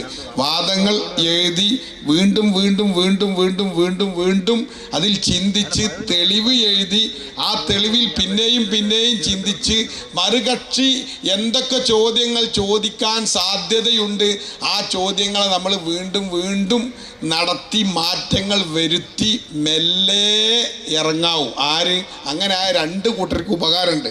പെട്ടെന്ന് നടക്കുന്ന മുനാദറയാവുമ്പോൾ ഈ ഒരു മുനാദറ എന്ന് പറഞ്ഞാൽ ആശയപരമായൊരു ഗുസ്തിയാണ് സത്യത്തിൽ. അല്ലെ? ഗുസ്തിയിൽ പറഞ്ഞാൽ മറുകക്ഷി സ്ട്രോങ് ആണ്, ഈ കക്ഷി സ്ട്രോങ് ആണ്, എന്നാൽ ആ ഗുസ്തി ഒരു രസം ഉണ്ടാവുള്ളൂ. മറുകക്ഷി പ്രിപ്പയർഡ് ആയിട്ട് വന്നിട്ടില്ല, പ്രാക്ടീസ് എടുത്തിട്ടില്ല, പെട്ടെന്നൊരു ഗുസ്തി സംഘടിപ്പിച്ച ഇയാളെ ഒറ്റയടിക്ക് ഇടിച്ച് അവിടെ ഇടും. അപ്പം രണ്ട് ടീമും അടിപൊളിയായി നിൽക്കുമ്പോഴാണ് ഗുസ്തി നടന്ന ഗുസ്തി കാണാൻ രസം ഉണ്ടാവുള്ളൂ. അത് പിന്നെന്താണ് ശാരീരികമായ ഒരു ഇത്, ആശയപരമായ ഒരു ഏറ്റുമുട്ടലാണ്. ആശയപരമായ ഏറ്റുമുട്ടൽ അത് ടോപ്പിൽ നിൽക്കണമെങ്കിൽ രണ്ട് ടീമും പ്രിപ്പയർ ആകണം. ഓപ്പോസിറ്റ് നിൽക്കുന്ന ടീമും അടിപൊളിയായി ചിന്തിച്ച് വരണം. പലപ്പോഴും ഈ ഞാൻ ശറഹുല്ലക്കായിദ ഓതുന്ന സമയത്ത് അതിൽ മുനാദറകൾ പറഞ്ഞാൽ മുനാദറ എന്ന പേരിലല്ലെങ്കിലും ഈ ഇസ്ലാമിക ആശയങ്ങളെ പലപ്പോഴും ഫീഹി നദറുൻ, ആ പറഞ്ഞ ഇഷ്കാലില്ലെന്ന് ചോദിക്കുക, ഇമാമിങ്ങളെ ചോദിക്കുന്നുണ്ടാവും. ഇങ്ങനെ ഒരു ആശയം പറഞ്ഞിട്ട് ഈ വിശ്വാസത്തിൽ ഇന്ന സംശയം വരില്ല. ഇതിങ്ങനെ ഏറ്റുമുട്ടുന്ന ഒരു രസകരമായ ശൈലിയുണ്ട്. എന്നിട്ട് അതിനൊരു മറുപടി കണ്ടെത്തുന്ന ഒരു രീതിയുണ്ട്. അതേ സ്റ്റൈലിൽ ഈ ഞാനൊരു പുസ്തകം, ഒരു നാസ്തികരായ ദൈവം എന്ന് പറഞ്ഞ പുസ്തകം വായിച്ചപ്പോൾ നമ്മൾ ശറഹുല്ലക്കായിദൊക്കെ ഓതിയൊരു ഇൻട്രസ്റ്റ് ഉണ്ട്. നമ്മളൊരു വാദം കേൾക്കുമ്പോൾ അതിൻ്റെ മറുവാദം കേൾക്കുമ്പോൾ അതിനോട് ഏറ്റുമുട്ടാൻ വരുമ്പോൾ ശറഹുല്ലക്കായിദിലൊക്കെ ഉണ്ടാവില്ല, മറുവാദം കേട്ടൊരു നല്ലൊരു മുട്ട് വരുമ്പോൾ അതിന് മറുപടി കണ്ടുപിടിക്കുക പറഞ്ഞാൽ അതൊരു രസമുള്ള ആശയമാണ്. ആ രൂപത്തിൽ ആ പുസ്തകം ഇങ്ങനെ വായിച്ചു നോക്കിയപ്പോൾ അത് എഴുതിയ ആള് നമ്മൾ റിച്ചാർഡ് ഡോക്കിൻസിന് സത്യത്തിൽ ഫിലോസഫിയായി ഒരു ബന്ധമല്ല എന്നുള്ളത് അതിൻ്റെ തുടക്കത്തിൽ തന്നെ അദ്ദേഹം തന്നെ അല്ലെങ്കിൽ പറഞ്ഞിട്ടുണ്ട്. അതേ ശൈലിയുണ്ട്. ഫിലോസഫിയായി യാതൊരു ബന്ധമല്ലാതെ വാദങ്ങൾ ഉന്നയിച്ച ആ വാദങ്ങളെ നേരിടേണ്ട ശൈലിയിൽ ഒരു ഏറ്റുമുട്ടുന്നൊരു ബുദ്ധിപരമായ ഒരു ഗണനം അതിൽ കാണാൻ കഴിഞ്ഞിട്ടില്ല. വായിച്ചിങ്ങനെ പോയപ്പോൾ എന്തോ ഒരു സംഭവം എടുത്ത് വായിച്ച് അതിൽ ഒന്നുമില്ല, ഒരു ഫിലോസഫിക്കലായിട്ട് ഒരിക്കലും അതിൽ മറുകക്ഷി പറയുന്ന വാദം എന്താണെന്ന് പോലും മനസ്സിലാക്കാതെ, വാദം മനസ്സിലാക്കാതെ എതിർക്കുക എന്ന് പറഞ്ഞില്ലേ, ആ രൂപത്തിലാണ് ആ പുസ്തകത്തിൻ്റെ ഒരു ഒരു രീതി വന്നത്. പക്ഷെ അതൊക്കെ മാറി ഡിബേറ്റ്സുകൾ അതിൻ്റെ ഭംഗിയുള്ള വശത്തേക്ക് കടന്നു വരട്ടെ. എന്നാൽ തന്നെ ചില സമയത്ത് എത്തിസ്റ്റുകൾ അറിയപ്പെടാത്ത ചില എത്തിസ്റ്റുകളായി മുട്ടുമ്പോൾ നമുക്ക് രസം തോന്നലുണ്ട്. അറിയപ്പെട്ട പല എത്തിസ്റ്റുകളുണ്ട്, അവർ വാദം പോലും മനസ്സിലാക്കാതെ ഏറ്റുമുട്ടാൻ വരും. എന്നാൽ ഇത് വാദം പഠിച്ച് അതിനെങ്ങനെ ഒരു നല്ലോണം മനസ്സിലാക്കി വീണ്ടും ഇതുമായിട്ട് ഇങ്ങനെ ഒരു പരസ്പരം ചർച്ച വരുമ്പോൾ ഉണ്ടാവും നമുക്കതൊരു കാണാനും കേൾക്കാനും അവരുമായി ചർച്ച ചെയ്യാനും പലപ്പോഴും ഒരു നല്ല മനസ്സിനൊരു രസം തോന്നും. കാരണം അറിവിൻ്റെ ഒരു കൈമാറ്റം. കാരണം ഒരു വട്ടം വന്ന വാദമായിട്ടല്ല, പിന്നെ അതൊന്ന് മാറി അങ്ങനെയാണെങ്കിൽ ഇങ്ങനെയെന്ന് പറഞ്ഞ ചർച്ചയ്ക്ക് മുന്നോട്ട് പോകുന്ന രീതി പലപ്പോഴും കണ്ടുവരാറുണ്ട്. അപ്പോൾ ഈ ബുഹാരി ഫെസ്റ്റിൻ്റെ BKF-ൻ്റെ ലാസ്റ്റ് സമയത്ത് നമുക്ക് പറയാനുള്ളത് ഡിബേറ്റുകൾ അത് ഭംഗിയാകട്ടെ എന്നുള്ളതാണ്. മെത്തഡോളജി അനുസരിച്ച് ആദ്യം വാദങ്ങൾ കൃത്യമാകട്ടെ. വാദങ്ങളിൽ മറുകക്ഷിയെ തോൽപ്പിക്കാൻ എന്നതിനുപരി ഓരോ അതിൻ്റെ സബ്ജക്റ്റും പ്രെഡിക്കേറ്റും അത് അവരുടെ ഉദ്ദേശത്തിൽ നിന്ന് തന്നെ വാദങ്ങൾ നടക്കട്ടെ. അപ്പോൾ പലപ്പോഴും ഇസ്ലാമിക ജിഹാദുകൾ അല്ലെങ്കിൽ പല വിഷയങ്ങളും ഈ ചർച്ചയിൽ വരും. വാദപ്രതിവാദങ്ങൾ ഫേസ്ബുക്ക് സംവാദങ്ങളിലൊക്കെ വരാറുണ്ട്. അപ്പോൾ ഭയങ്കര ആക്ഷേപരിക്കാണ് ഇസ്ലാമിക് ജിഹാദ് വെച്ച് ഖുർആനും ഹദീസൊക്കെ എടുത്ത് ഭയങ്കര വാദം. അപ്പോൾ ഏറ്റുമുട്ടുന്ന സമയത്ത് ഞാനൊരു പ്രാവശ്യം ഇങ്ങനെ എഴുതി ഉള്ളൊരു രൂപത്തിൽ പ്രതികരിച്ച പറഞ്ഞു, നിങ്ങൾ മനസ്സിലാക്കിയ, നിങ്ങൾ എന്നോട് പ്രതികരിച്ചു കൊണ്ടിരിക്കുന്ന ഒരു ഇസ്ലാമിക ജിഹാദുണ്ട്. ആ ജിഹാദും ഞാൻ മനസ്സിലാക്കിയ ഒരു ഇസ്ലാമിക ജിഹാദും ഞാൻ മനസ്സിലാക്കിയ ഒരു ആശയമുണ്ട്. അതല്ലാതെ നിങ്ങൾ മനസ്സിലാക്കി ഇസ്ലാമിനെ ഇങ്ങനെയാണ് ഇസ്ലാം എന്ന് നിങ്ങൾ മനസ്സിലാക്കിയ ഒരു ഇസ്ലാമിനോട് നിങ്ങൾ ഏറ്റുമുട്ടുണ്ട്. ആ മുട്ടുന്ന ഇസ്ലാമും ഞാൻ മനസ്സിലാക്കിയ ഇസ്ലാമും തമ്മിൽ ഒരു ബന്ധമല്ല. അതുകൊണ്ട് ജിഹാദ് ചർച്ചയായിട്ട് നിങ്ങളും ഞാനും മുന്നോട്ട് പോയിട്ട് എന്തില്ല കാര്യമില്ല. കാരണം നിങ്ങൾ മനസ്സിലാക്കിയൊരു ജിഹാദും നിങ്ങൾ മനസ്സിലാക്കിയൊരു ഇസ്ലാമുണ്ട്, അതുമായിട്ടാണ് എന്നോട് മുട്ടം വന്നിട്ടുള്ളത്. ഞാൻ മനസ്സിലാക്കിയൊരു ജിഹാദും അപ്പോൾ അദ്ദേഹം പറഞ്ഞതെന്ന് വെച്ചാൽ നിങ്ങൾ മനസ്സിലാക്കിയ ഇസ്ലാം അതൊന്നുമല്ല, ഞാൻ മനസ്സിലാക്കിയത് തന്നെയാണ് എന്ന് പറഞ്ഞ ആൾക്ക് ഒഴിഞ്ഞു മാറേണ്ടി വരികയാണ്. ഡിബേറ്റിൽ നമ്മളെ യഥാർത്ഥ ആശയം വെച്ച് സംസാരിക്കുന്ന സമയത്ത് അതല്ല ഇസ്ലാം എന്ന് നമ്മളെ മേൽ അടിച്ചേൽപ്പിക്കുന്ന, അവർ മനസ്സിലാക്കുന്ന പിഴച്ചൊരു ഇസ്ലാം അത് നമ്മുടെ മേൽ പലപ്പോഴും അടിച്ചേൽപ്പിച്ച് അതിലാണ് ആരോപണം നല്ലൊരു ശതമാനം നടത്തുന്നത്.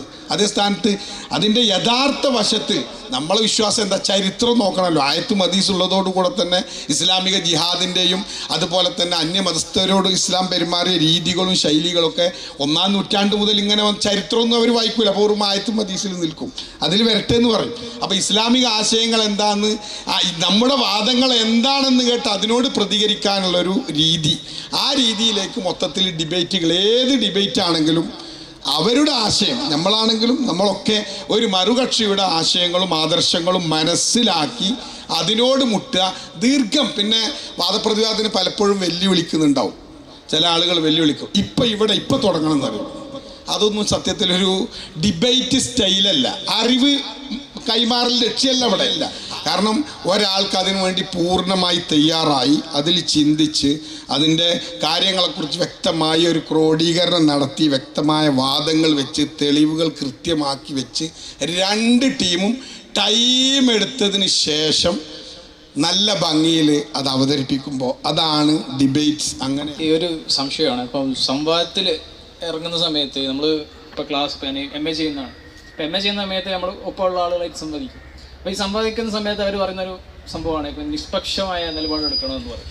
അതേസമയം നിഷ്പക്ഷമായ നിലപാട് എടുക്കുന്ന സമയത്ത് നമ്മളൊരു ഉസൂലിൽ നിൽക്കുമ്പോൾ, അപ്പോൾ ഉസൂലിൽ നിൽക്കൽ കൊണ്ട് ഒരു നിഷ്പക്ഷവാദം നിലപാട് ഇതെങ്ങനെ രണ്ടും ഒരു പാരഡോക്സ് ആയി പോലെ. എങ്ങനെയാണ് നമ്മളൊരു ഉസൂൽ നിലനിർത്തുകയും അതേസമയം നിഷ്പക്ഷവാദം പുലർത്തുകയും ചെയ്യുക? രണ്ടും കൂടി പാരഡോക്സ് ആവില്ലേ എന്നുള്ളതാണ് ഡൗട്ട്. ഉസൂലിൽ നിലനിൽക്കുക എന്ന് പറഞ്ഞാൽ അറിവിൻ്റെ മാനദണ്ഡം എന്ത് എന്നൊരു ഉസൂലുണ്ട്. അതിൽ നിൽക്കതോടുകൂടെ അത് അംഗീകരിച്ചു കൊണ്ട് പിന്നെ ഇപ്പോൾ ഉദാഹരണത്തിന് ഈ തൊട്ടും കണ്ടും കേട്ടും മണത്തും അറിയുന്ന ഈ കാര്യങ്ങളൊക്കെ യഥാർത്ഥത്തിലുള്ളതാണ് എന്ന് നിങ്ങൾ അംഗീകരിക്കുന്നുണ്ടോ? അതാണ് ഒരു ഉസൂല്. അത് അംഗീകരിക്കുന്നുണ്ടെങ്കിൽ നമ്മൾ ചർച്ച, എങ്കിൽ ഈ കാണുന്ന വസ്തു എങ്ങനെ ഉണ്ടായി നിങ്ങൾ അടുത്ത ചർച്ച. ഇതാണ് ഉസൂല്. ഈ ഒരു ഉസൂലാണ് ഇത് തൊട്ടും കണ്ടും കേട്ടും മണത്തും അറിയുന്ന അറിവുകൾ അത് അറിവുകളാണെന്ന് അംഗീകരിച്ചു കഴിഞ്ഞാൽ അടുത്ത സ്റ്റെപ്പാണ്. അങ്ങനെയാണെങ്കിൽ ഈ മരത്തിന് മുമ്പുള്ള അതിൻ്റെ വിത്തല്ല അങ്ങനെ ഇതെങ്ങനെ ഉണ്ടായി എന്നൊരു ചോദ്യം അപ്പം ഉണ്ടാവും പ്രസക്തി. അവിടെയാണ് ഉസൂലൊന്ന്. ഞാൻ നിങ്ങളൊരു ഉസൂലായ അടുത്ത സ്റ്റെപ്പാണ് അതിൽ നിന്ന് തുടർ ചർച്ച. അതേസ്ഥാനം നിങ്ങൾ ഉസൂല് ഒരു സോഫിസ്റ്റ് ആണെങ്കിൽ ഈ സൂഫസ്തായത്തിൻ്റെ വാദം ഇതൊന്നുമില്ല, ഇതൊക്കെ തോന്നലുകളാണെന്ന് പറഞ്ഞു. അപ്പം ഞാൻ അടുത്ത ചോദ്യമാണ് ഒരു വാദപ്രതിവാദം. അള്ളാഹു ഉണ്ട് എന്നാണ് വാദം എഴുതുന്നത്. എൻ്റെ വാദം സോഫിസ്റ്റിൻ്റെ വാദം അള്ളാഹു ഇല്ല എന്നായി. എൻ്റെ വാദത്തിന് ഞാൻ തെളിവായി ഉദ്ധരിക്കുന്നത് ഈ കാണുന്ന വസ്തുക്കളൊക്കെ മുത്തഗയ്യറാണ്, മുത്തഗയ്യറൊക്കെ ഹാദിസാണ്, ഇത് മുമ്പില്ലാത്തതാണ്, മാറ്റങ്ങൾക്ക് വിധേയമായി ഉണ്ടായതാണ്. ഇങ്ങനെ ഇതിലേക്ക് പോകുമ്പോൾ എന്തായാലും ഒരു ദൈവത്തിലേക്ക് എത്തും, അള്ളാഹുവിലേക്ക് എത്തുമെന്ന് ഞാൻ വാദം പറയുമ്പോൾ, അപ്പം നിങ്ങൾ മറുവാദം ധരിക്കാനും അവിടുന്ന് ഇതിനുണ്ടെങ്കിലല്ലേ ഉള്ളതെല്ലാം തകയ്യുറാകുള്ളൂ, ഇതൊക്കെ തോന്നലല്ലേ പറഞ്ഞ വാദപ്രതിവാദം നടക്കുമോ?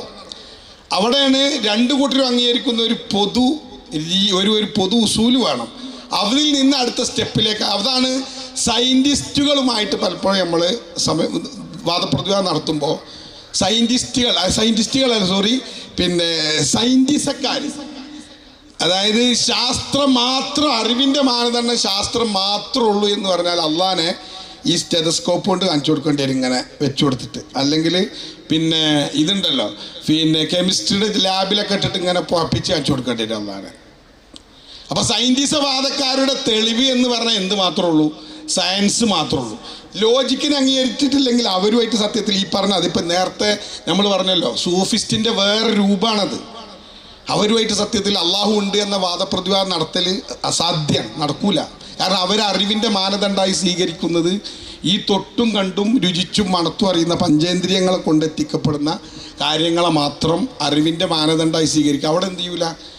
യഥാർത്ഥത്തിൽ സയൻറ്റിസം അവരുമായി ലോജിക്കൽ അംഗീകരിച്ചിട്ടില്ലെങ്കിൽ അവിടെ അല്ല ഉണ്ട് എന്നുള്ളത്. കാരണം ഈ സയൻസിൻ്റെ മെത്തഡോളജി അനുസരിച്ച് അള്ളാനെ കാണിച്ചു കൊടുക്കാൻ പറ്റും. അത് സയൻസിൻ്റെ മെത്തഡോളജി പറഞ്ഞാൽ ഭൗതിക വസ്തുക്കളെ കണ്ടെത്താനും അതിനെക്കുറിച്ചുള്ള വ്യത്യസ്തമായ നിഗമനങ്ങളിലേക്ക് എത്തുന്ന ഒരു രീതിയാണ് സയൻസിൻ്റെ മെത്തഡോളജി തന്നെ. അതനുസരിച്ച് ഭൗതിക വസ്തു അല്ലാത്തൊരു അള്ളാനെ കണ്ടെത്താൻ കഴിയില്ലല്ലോ. അപ്പോൾ ഇതാണ് നിങ്ങളെ ചോദ്യത്തിലുള്ള മറുപടി കൃത്യമായിട്ടുണ്ടാവും എന്ന് വിചാരിക്കുന്നു. ഇൻഷാ അല്ലാഹ്. ഞാൻ എങ്ങനെ പറഞ്ഞാലും ഇപ്പോൾ ഉദാഹരണം പറഞ്ഞതിൻ്റെ ചുരുക്കം എന്ന് പറഞ്ഞാൽ ഒരു നാസ്തികനോട് നിസ്കാരം നിർബന്ധമാണോ എന്ന വിഷയത്തിൽ ചർച്ച ചെയ്യേണ്ട ആവശ്യമില്ല എന്നുള്ളതാണ്. അപ്പോൾ ഒരു അസൽ നിർബന്ധമായിട്ട് കീപ്പ് ചെയ്യണം അല്ലേ?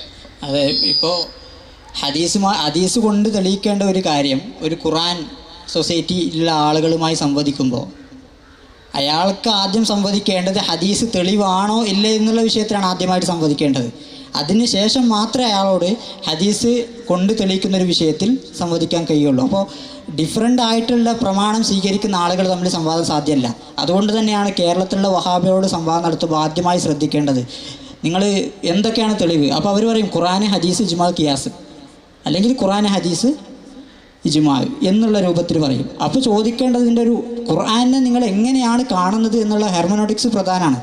ഈ ഖുർആൻ കൊണ്ട് നിങ്ങൾ എന്താണ് ഉദ്ദേശിക്കുന്നത്? അതിൻ്റെ കൃത്യമായ അർത്ഥമാണോ നിങ്ങൾ ഉദ്ദേശിക്കുന്നത്, അല്ലെങ്കിൽ അതിൻ്റെ തഫ്സീറാണോ നിങ്ങൾ ഉദ്ദേശിക്കുന്നത്, അല്ലെങ്കിൽ അതിൻ്റെ സലഫ് സ്വാലിഹ്യങ്ങൾ എങ്ങനെയാണ് മനസ്സിലാക്കിയെന്നാണ് ഉദ്ദേശിക്കുന്നത് എന്നുള്ളത് പ്രധാനമാണ്. ഹദീസ് കൊണ്ട് നിങ്ങൾ ഉദ്ദേശിക്കുന്നത് ഏത് തരം ഹദീസുകളൊക്കെയാണ് നിങ്ങൾക്ക് തെളിവ്? അഖീദൻ്റെ വിഷയത്തിൽ ഖബറുൽ അഹാദ് നിങ്ങൾക്ക് തെളിവാണോ, അല്ലെങ്കിൽ മുത്തവാത്തിർ ഹദീസ് മാത്രമാണോ തെളിവ്, അല്ലെങ്കിൽ എന്താണ് ഇതിൻ്റെ ഉള്ള ഹദീസിനെ എങ്ങനെയാണ് നിങ്ങൾ കൈകാര്യം ചെയ്യുന്നത് എന്നുള്ളത് കൂടി തെളിവിൽ അംഗീകരിക്കേണ്ടി വരും. അല്ലെങ്കിൽ സംവാദത്തിൻ്റെ ഇടയ്ക്ക് നിന്നുകൊണ്ട് പറയേണ്ടി വരും, ഒരു ഹദീസ് തെളിവ് ഉദ്ധരിക്കുമ്പോൾ ഇത് നമ്മൾ തെളിവായി അംഗീകരിക്കില്ല, കാരണം നമ്മുടെ തെളിവിൻ്റെ ശൈലി ഇതാണ് എന്ന് പറഞ്ഞിട്ട് വീണ്ടും സംവാദം വേറൊരു ശൈലിയിലേക്ക് മാറും. കാരണം പ്രാമാണിക ചർച്ചയിലേക്ക് സംവാദം വഴിമാറും. അതാണ് പലപ്പോഴും ഈ സുന്നി വഹാബി ഡിബേറ്റുകളിൽ സാധാരണ നടക്കാറുള്ളത്. അവ കൃത്യമായിട്ട് ആദ്യം തന്നെ പ്രമാണം തീരുമാനമാക്കിയാൽ, ഉസൂല് തീരുമാനമാക്കിയതിന് ശേഷം മാത്രമേ സംവാദത്തിലേക്ക് കടക്കുകയുള്ളൂ. പിന്നെ നിഷ്പക്ഷത എന്ന് പറയുന്നത് ഈ തെളിവുകൾ രണ്ടുപേരും അംഗീകരിച്ചതിന് ശേഷം ഈ തെളിവുകൾ നിന്നുകൊണ്ട് മാത്രം സംസാരിക്കുക, മറ്റുള്ളവരെ തെളിവാണെന്ന് പറഞ്ഞുകൊണ്ട് മാനിപ്പുലേറ്റ് ചെയ്യരുത് എന്നുള്ളതാണ്. അല്ലെങ്കിൽ അത്തരത്തിൽ നിങ്ങൾ ബയാസ്ഡ് ആവരുത് എന്നുള്ളതാണ് നിഷ്പക്ഷമായി നിങ്ങൾ ചിന്തിക്കണമെന്ന് പറയുന്നത്. ഒരു ഉസൂലിൻ്റെ കീഴിൽ നിന്നുകൊണ്ട് മാത്രമല്ലേ ഒരാൾക്ക് ഒരു കാര്യം തീരുമാനിക്കാൻ പറ്റുള്ളൂ. നാസ്തികരുമായുള്ള വാദപ്രതിവാദങ്ങളിലൊക്കെ പലപ്പോഴും നല്ലൊരു ശതമാനം ഈ ഉസൂല് ഒത്തുപോകാം. ഇപ്പോൾ സയൻറ്റിസ്റ്റക്കാരായിരിക്കും നാസ്തികരിൽ വലിയൊരു വിഭാഗം. അവർക്ക് സയൻസിൻ്റെ മെത്തഡോളജി അനുസരിച്ച് ഞാൻ നേരത്തെ പറഞ്ഞ കെമിസ്ട്രിയുടെ ലാബിൽ അല്ലെങ്കിൽ ഫിസിക്സിൻ്റെ രീതി അനുസരിച്ച് ഇങ്ങനെ അള്ളാഹിനെ കാണിച്ചു കൊടുക്കേണ്ടി വരും. അതൊരിക്കലും പ്രായോഗികമല്ല. ഭൗതിക വസ്തുക്കളെക്കുറിച്ചുള്ള പഠനത്തിനുള്ള മാധ്യമങ്ങളാണ്. അള്ളാഹു താല ഒരു ഭൗതിക വസ്തു അല്ല എന്ന് മനസ്സിലാക്കി കഴിഞ്ഞാൽ തന്നെ പിന്നെ സയൻസിൻ്റെ അടിസ്ഥാനത്തിൽ തെളിവുണ്ടോയെന്ന് ചോദിക്കും. ഇനി ലോജിക്കിനെ അംഗീകരിക്കും എന്ന് പറഞ്ഞ് വാദപ്രതിവാദം നടത്തിയാൽ തന്നെ അവിടെയും പിന്നെ ലോജിക്കിൻ്റെ പല ഈ ഇജ്തിമാവിനൊക്കെ ഇനി മുഹാലല്ല എന്ന രൂപത്തിലേക്ക് പോയി കഴിഞ്ഞാൽ അവിടെയും സംഗതി അള്ളാഹുവിന് ഇജ്തിമാവിനൊക്കെ ഇനി പരസ്പര കോൺട്രാഡിക്ഷൻ, അത് അസാധ്യമല്ല. ചില ആളുകൾ ഒരു ചെറിയ ആളുകളൊന്നുമല്ല, അള്ളാഹു ഉണ്ട് എന്ന് സമർത്ഥിക്കാൻ വേണ്ടിയുള്ള ഒരു രീതി പറഞ്ഞപ്പോഴാണ് കോൺട്രാഡിക്ഷൻ നമ്മുടെ ഇവിടെ അസാധ്യമാണ്, മറ്റൊരു ലോകത്ത് സാധ്യമായിക്കൂടെ എന്ന് വെച്ചു. അതായത് വട്ടത്തിലുള്ള ത്രികോണം അത് നമ്മളെ ഇവിടെ സാധ്യമാകണില്ല, മറ്റൊരു ലോകത്ത് എന്തുകൊണ്ട് വട്ടത്തിലുള്ള ത്രികോണം ഉണ്ടായിക്കൂടാ എന്ന ഒരു ചോദ്യത്തിലേക്ക്. അങ്ങനെ ഇത് ചെറിയ ആളുകളൊന്നുമല്ല, യുക്തിവാദികൾ അല്ലെങ്കിൽ നിരീശ്വരവാദികൾ എന്നൊക്കെ വിശ്വസിക്കുന്ന വലിയ ആളുകൾ പലപ്പോഴും അങ്ങനെയൊക്കെ മുന്നോട്ടൊക്കെ. അപ്പോൾ സ്വാഭാവികമായി എന്തുകൊണ്ട് ഇവർക്ക് അള്ളാഹു ഉണ്ടെന്ന് ബോധ്യപ്പെടുന്നില്ല എന്ന ചോദ്യത്തിന് നമ്മൾ ശറല്ലക്കായിതൊക്കെ തുടക്കത്തിൽ ഓതുമ്പോൾ എന്തിനാണ് ഈ സൂഫസ്ഥായിയത്തിനെ കുറിച്ചുള്ള പഠനം തെറ്റിദ്ധരിച്ചിരുന്നു. ഇതൊക്കെ തോന്നലാണെന്ന് പറയുന്നൊരു വിഭാഗം കഴിഞ്ഞു പോയിട്ടുണ്ട്. ഇതൊന്നും ഇല്ല, ഒക്കെ തോന്നലാണ്. അങ്ങനത്തെവരോട് വാദപ്രതിവാദം നടത്തുമ്പോൾ ആദ്യം മക്കളെ ഇതൊക്കെ ഉണ്ട്, നിങ്ങൾ അംഗീകരിച്ച് വരും, എന്നാൽ ഇനി അല്ല ഉണ്ട് എന്ന് കാണിച്ചു തരാമെന്ന് പറഞ്ഞല്ലോ. അങ്ങനെ അത് എന്തിനാ അന്ന് പഠിപ്പിച്ചു എന്നുള്ള ഇപ്പം ശരിക്കും മനസ്സിലായി. കാരണം സയൻറ്റിസം ആ വാദക്കാരോട് ഒരിക്കലും അല്ലുണ്ട് എന്നുള്ളത് സമർത്ഥിച്ചു കൊടുക്കാൻ കഴിയില്ല. അതുണ്ട് എന്ന് വിശ്വസിക്കാത്ത മറ്റൊരു വിഭാഗം എന്ന് പറഞ്ഞ രൂപത്തിൽ ലോജിക്കലായി പലതും കണ്ടെത്താൻ കഴിയില്ല എന്ന് പറഞ്ഞു. എന്ന് പറഞ്ഞാൽ ലോജിക്കലിൽ തന്നെ എല്ലാ ബുദ്ധിയും അംഗീകരിക്കുന്ന പല കാര്യങ്ങളെയും അത് കുറച്ചാളുകളൊന്നുമല്ല.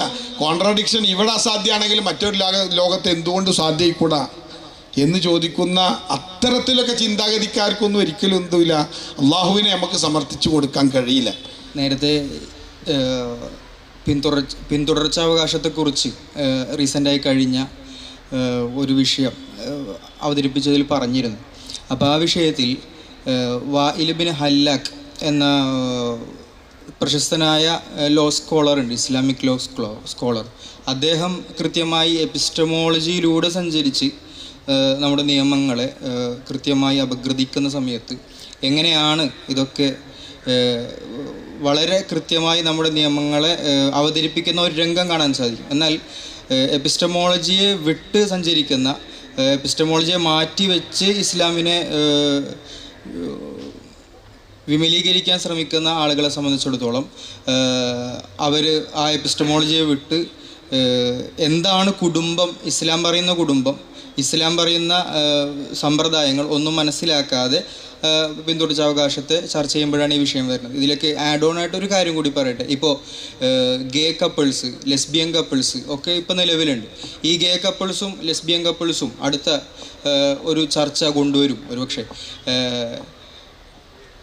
ഗേ കപ്പിളായിട്ടുള്ള ഭാര്യയ്ക്ക് അല്ലെങ്കിൽ ഭർത്താവിന് സക്സഷൻ കിട്ടണം, അനന്തരാവകാശം കിട്ടണം എന്നൊരു ചർച്ച വന്നാൽ ഇസ്ലാമിൽ എന്തുകൊണ്ട് ഈ കപ്പിളിന്, ഈ ഭാര്യയ്ക്ക്, ഈ ഭർത്താവിന് അനന്തരാവകാശം ഇല്ല എന്ന ചോദ്യം ഉയർന്നു വരുന്ന സമയത്ത് ഈ ഒരു സിസ്റ്റം, ഈ ഒരു ഫാമിലി സിസ്റ്റം ഇസ്ലാമിൽ ഇല്ല എന്ന് മനസ്സിലാക്കാതെ തന്നെ ചർച്ച ചെയ്യുമ്പോൾ നിലവിൽ നമ്മൾ നേരത്തെ പറഞ്ഞതുപോലത്തെ പ്രശ്നങ്ങളും വീണ്ടും ഉരുത്തിരിഞ്ഞു വരും.